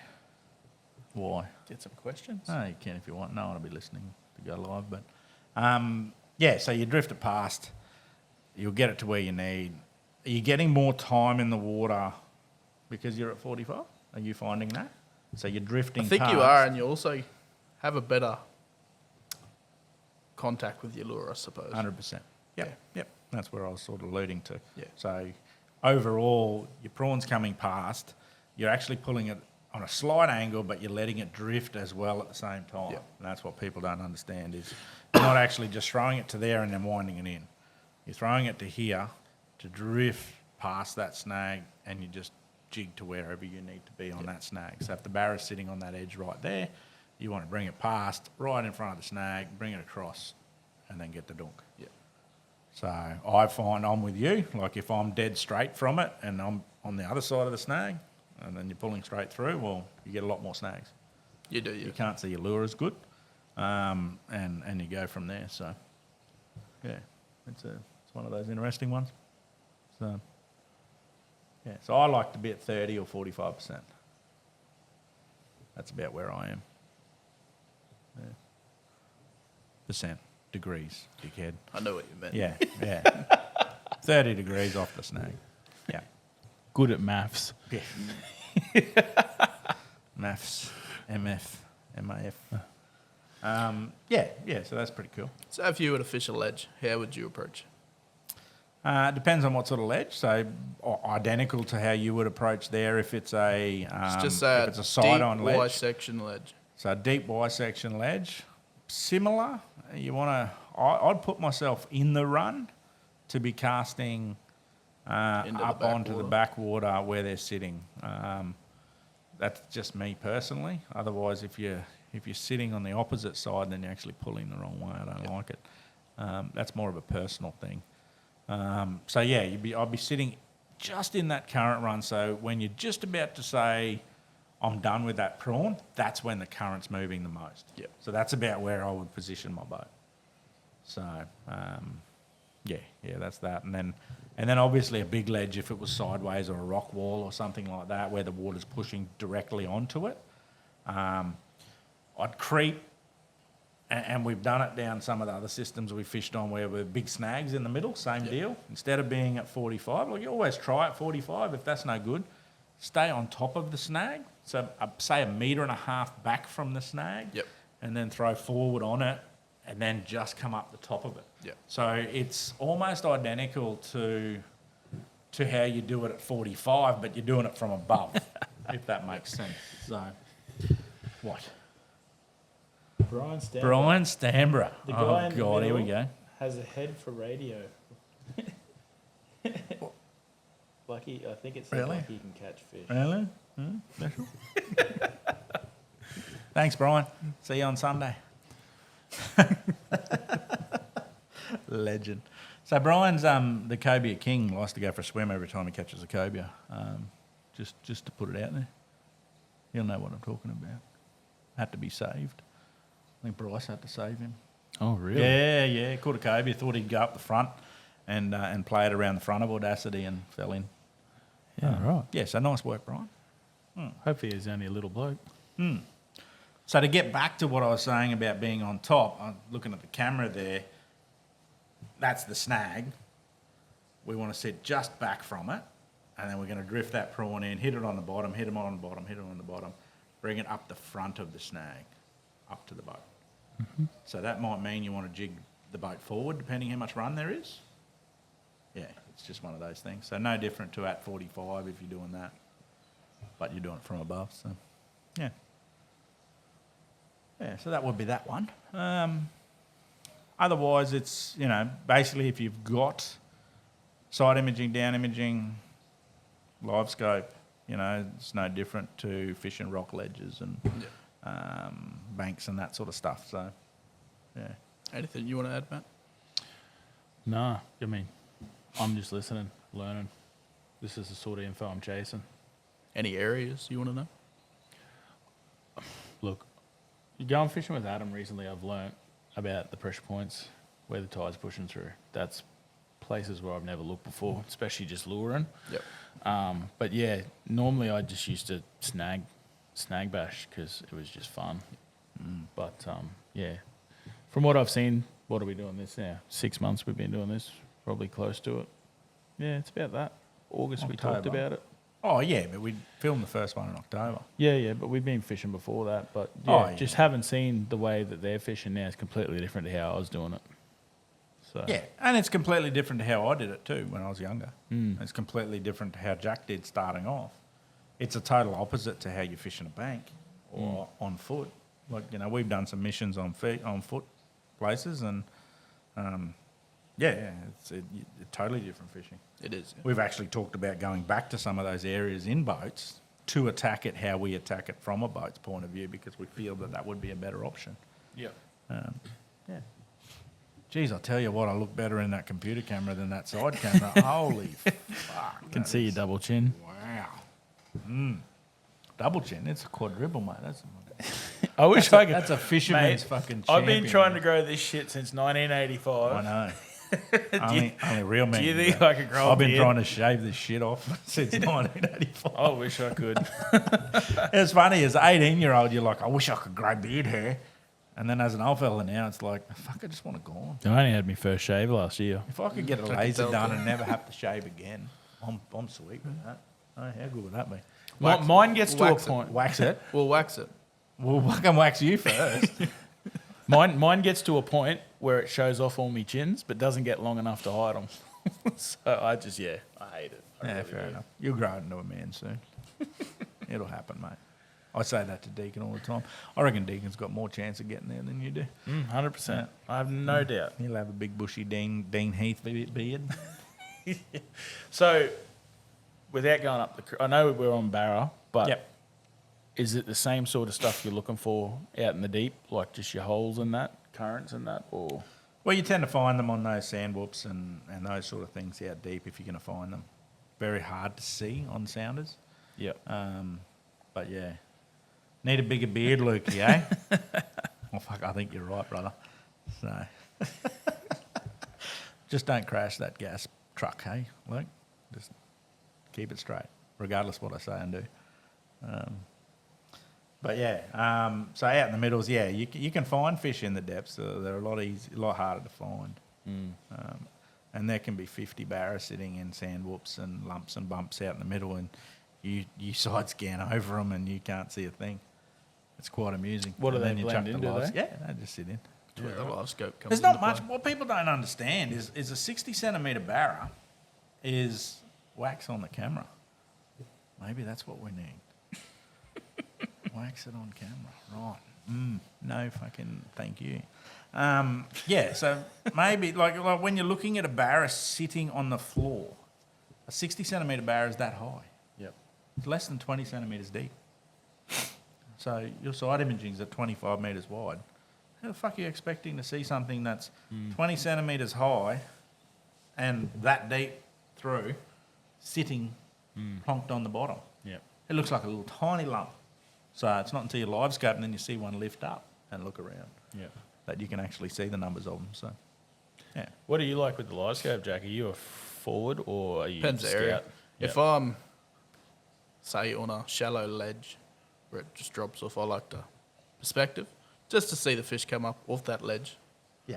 But if I'm, say, I'm snag or log fishing, I'll do forward mode Yep.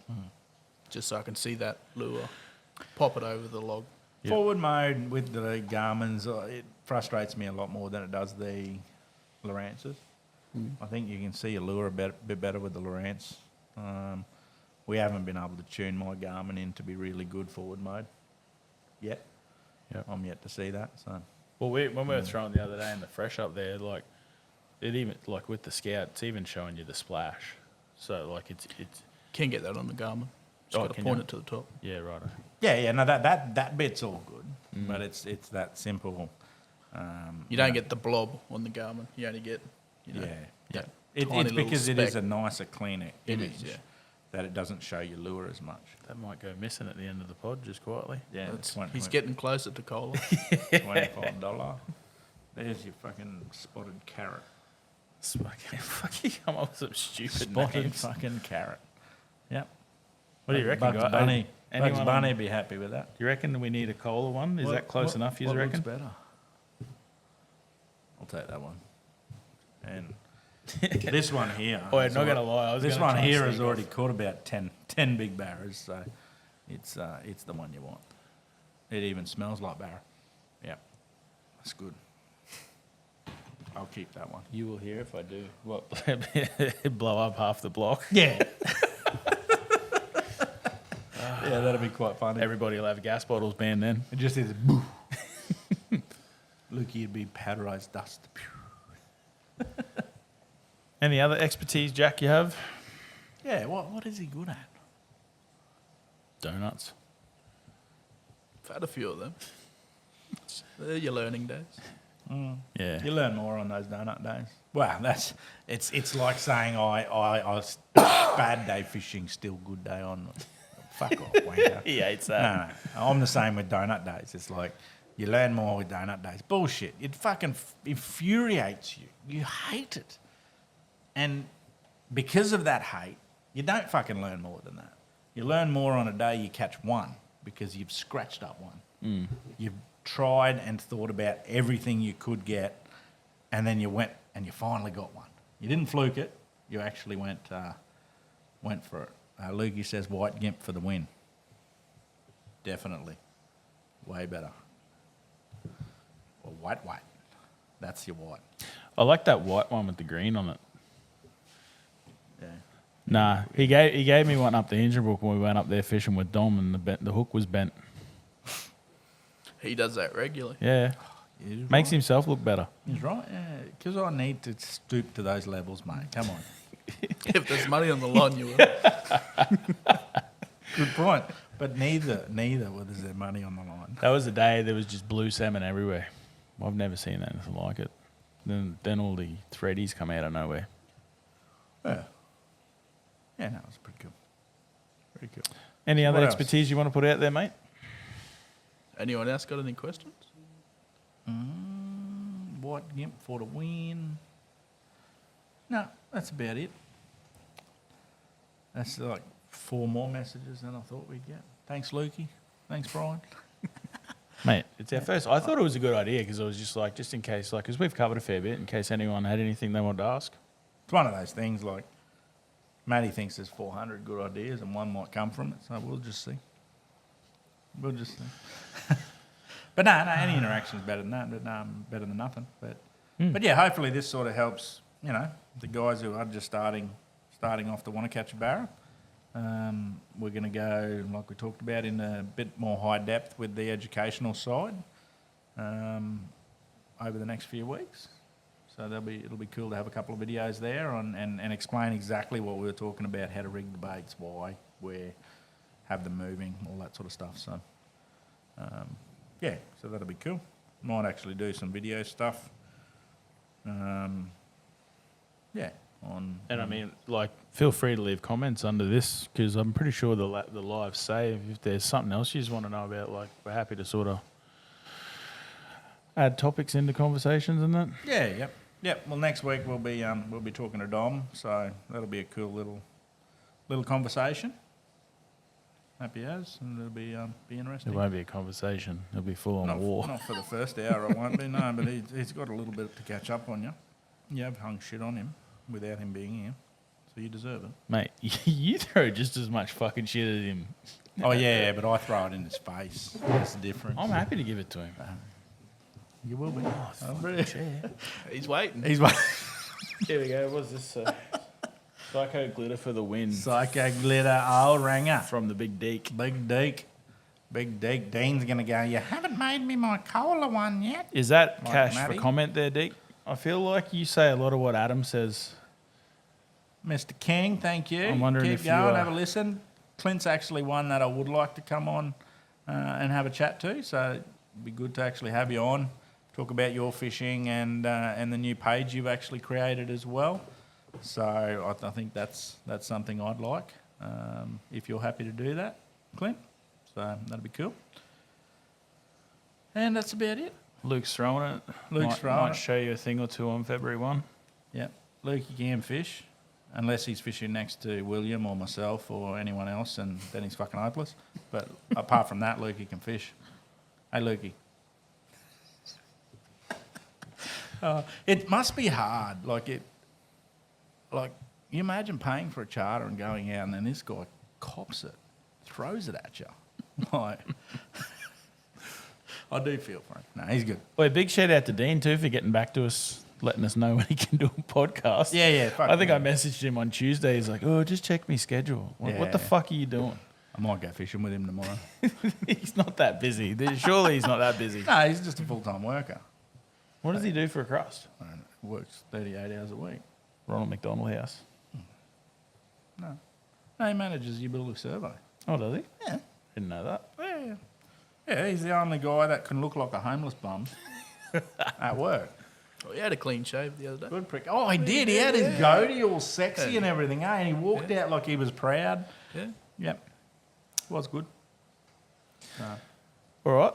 Well, Cool. if you're happy with what we've covered today, Yep.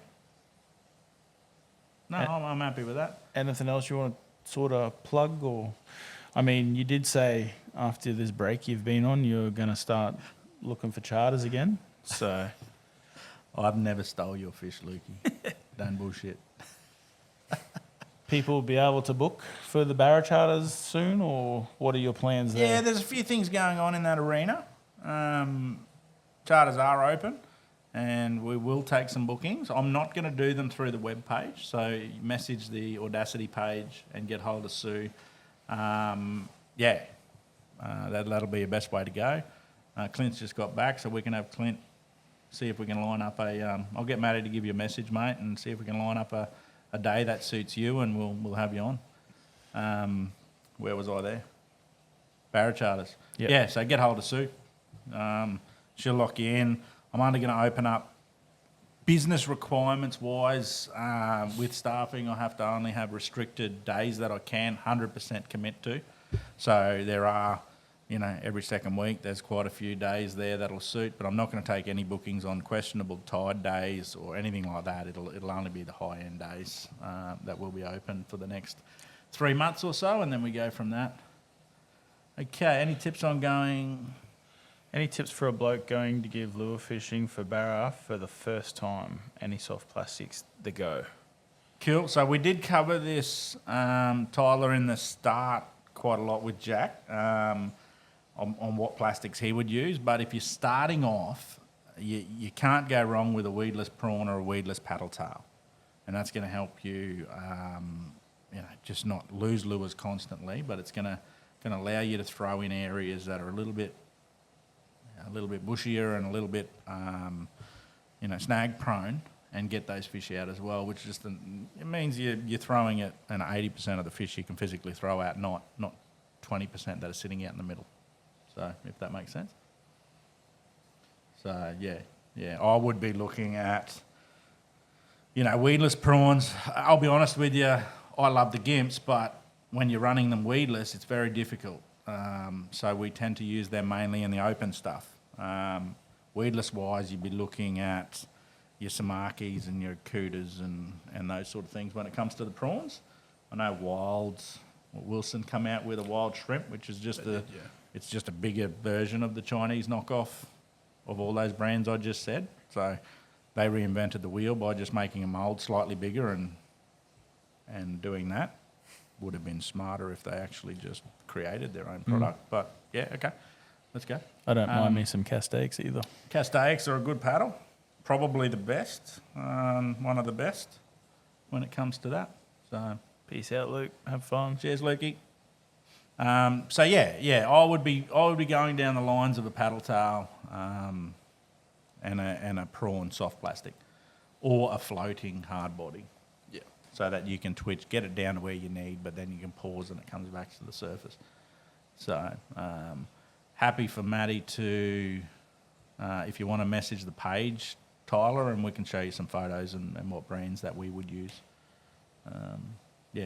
That's no problem whatsoever. Matty can put I noticed Casteaks up. like with the prawns, you run the weighted hooks. Do you like with the just say the paddles? Do you suggest chucking like a ball sinker on them as well if you run them deep, or?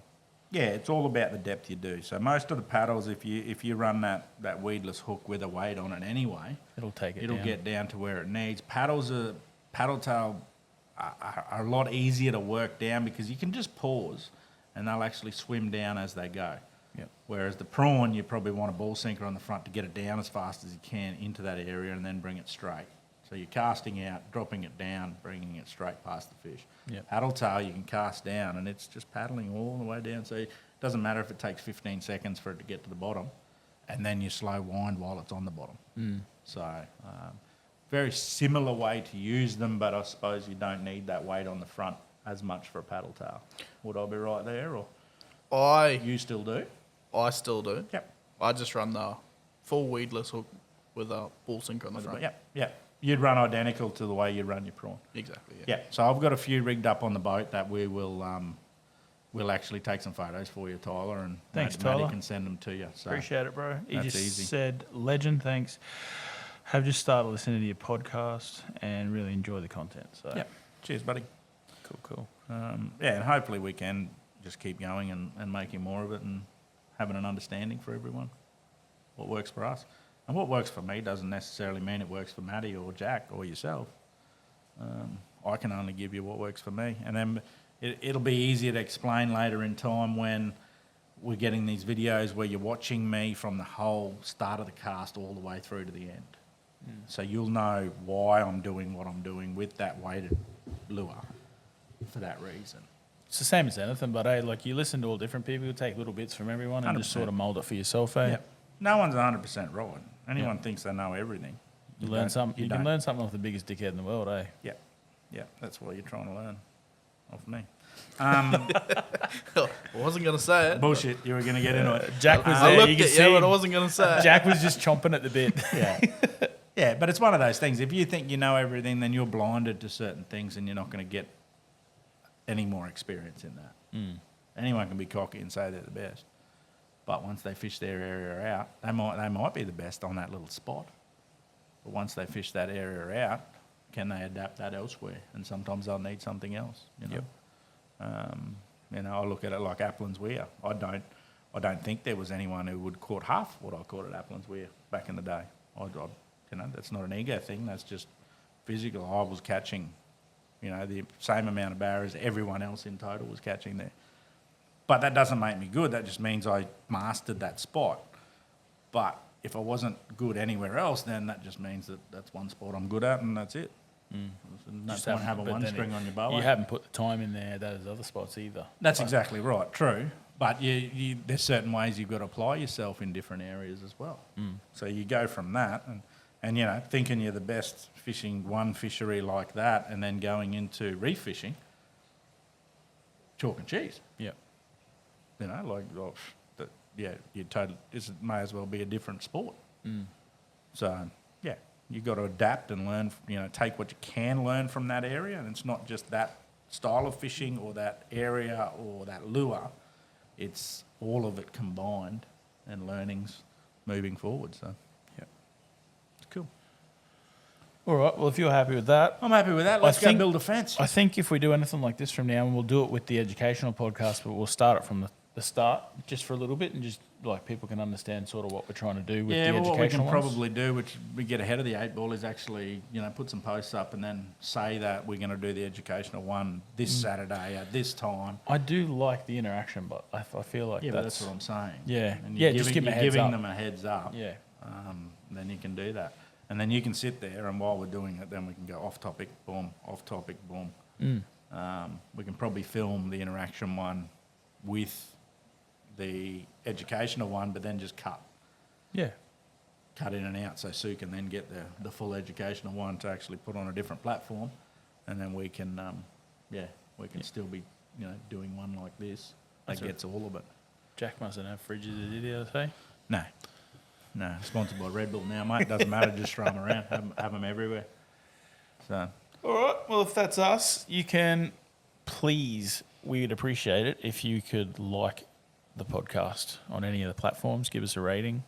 yeah, Matty's all about this. Well, you have numbers to. and all that, That's how our thing gets out there. There's the ratings. People see it. Thumbs up, I understand. ratings. I do understand. Give us a share, a like. Tell your mates about us. We'd really appreciate it. Yep. Also follow mattyp.eats. Oh, fucking hell. We got a stand-up comedian. You're a dickhead, Jack. Just giving you a shout out, mate. Very good. Just giving you a shout out. I noticed you haven't followed me on there yet. Oh, haven't I? No. I'll have to do it. Just say you don't have Instagram. I don't look at my Instagram. I got logged out. That's what I say. Monday followed me. Everyone. I didn't. Everyone. So you got 4 million views. Close. Followers. Oh, yeah. All right, guys. Well, thank you very much for joining us on the live. Thank you very much for listening to us here. We'll see you next time. Beautiful. Thank you. The Oceanic Mafia Boys. What happens on the water stays on the water.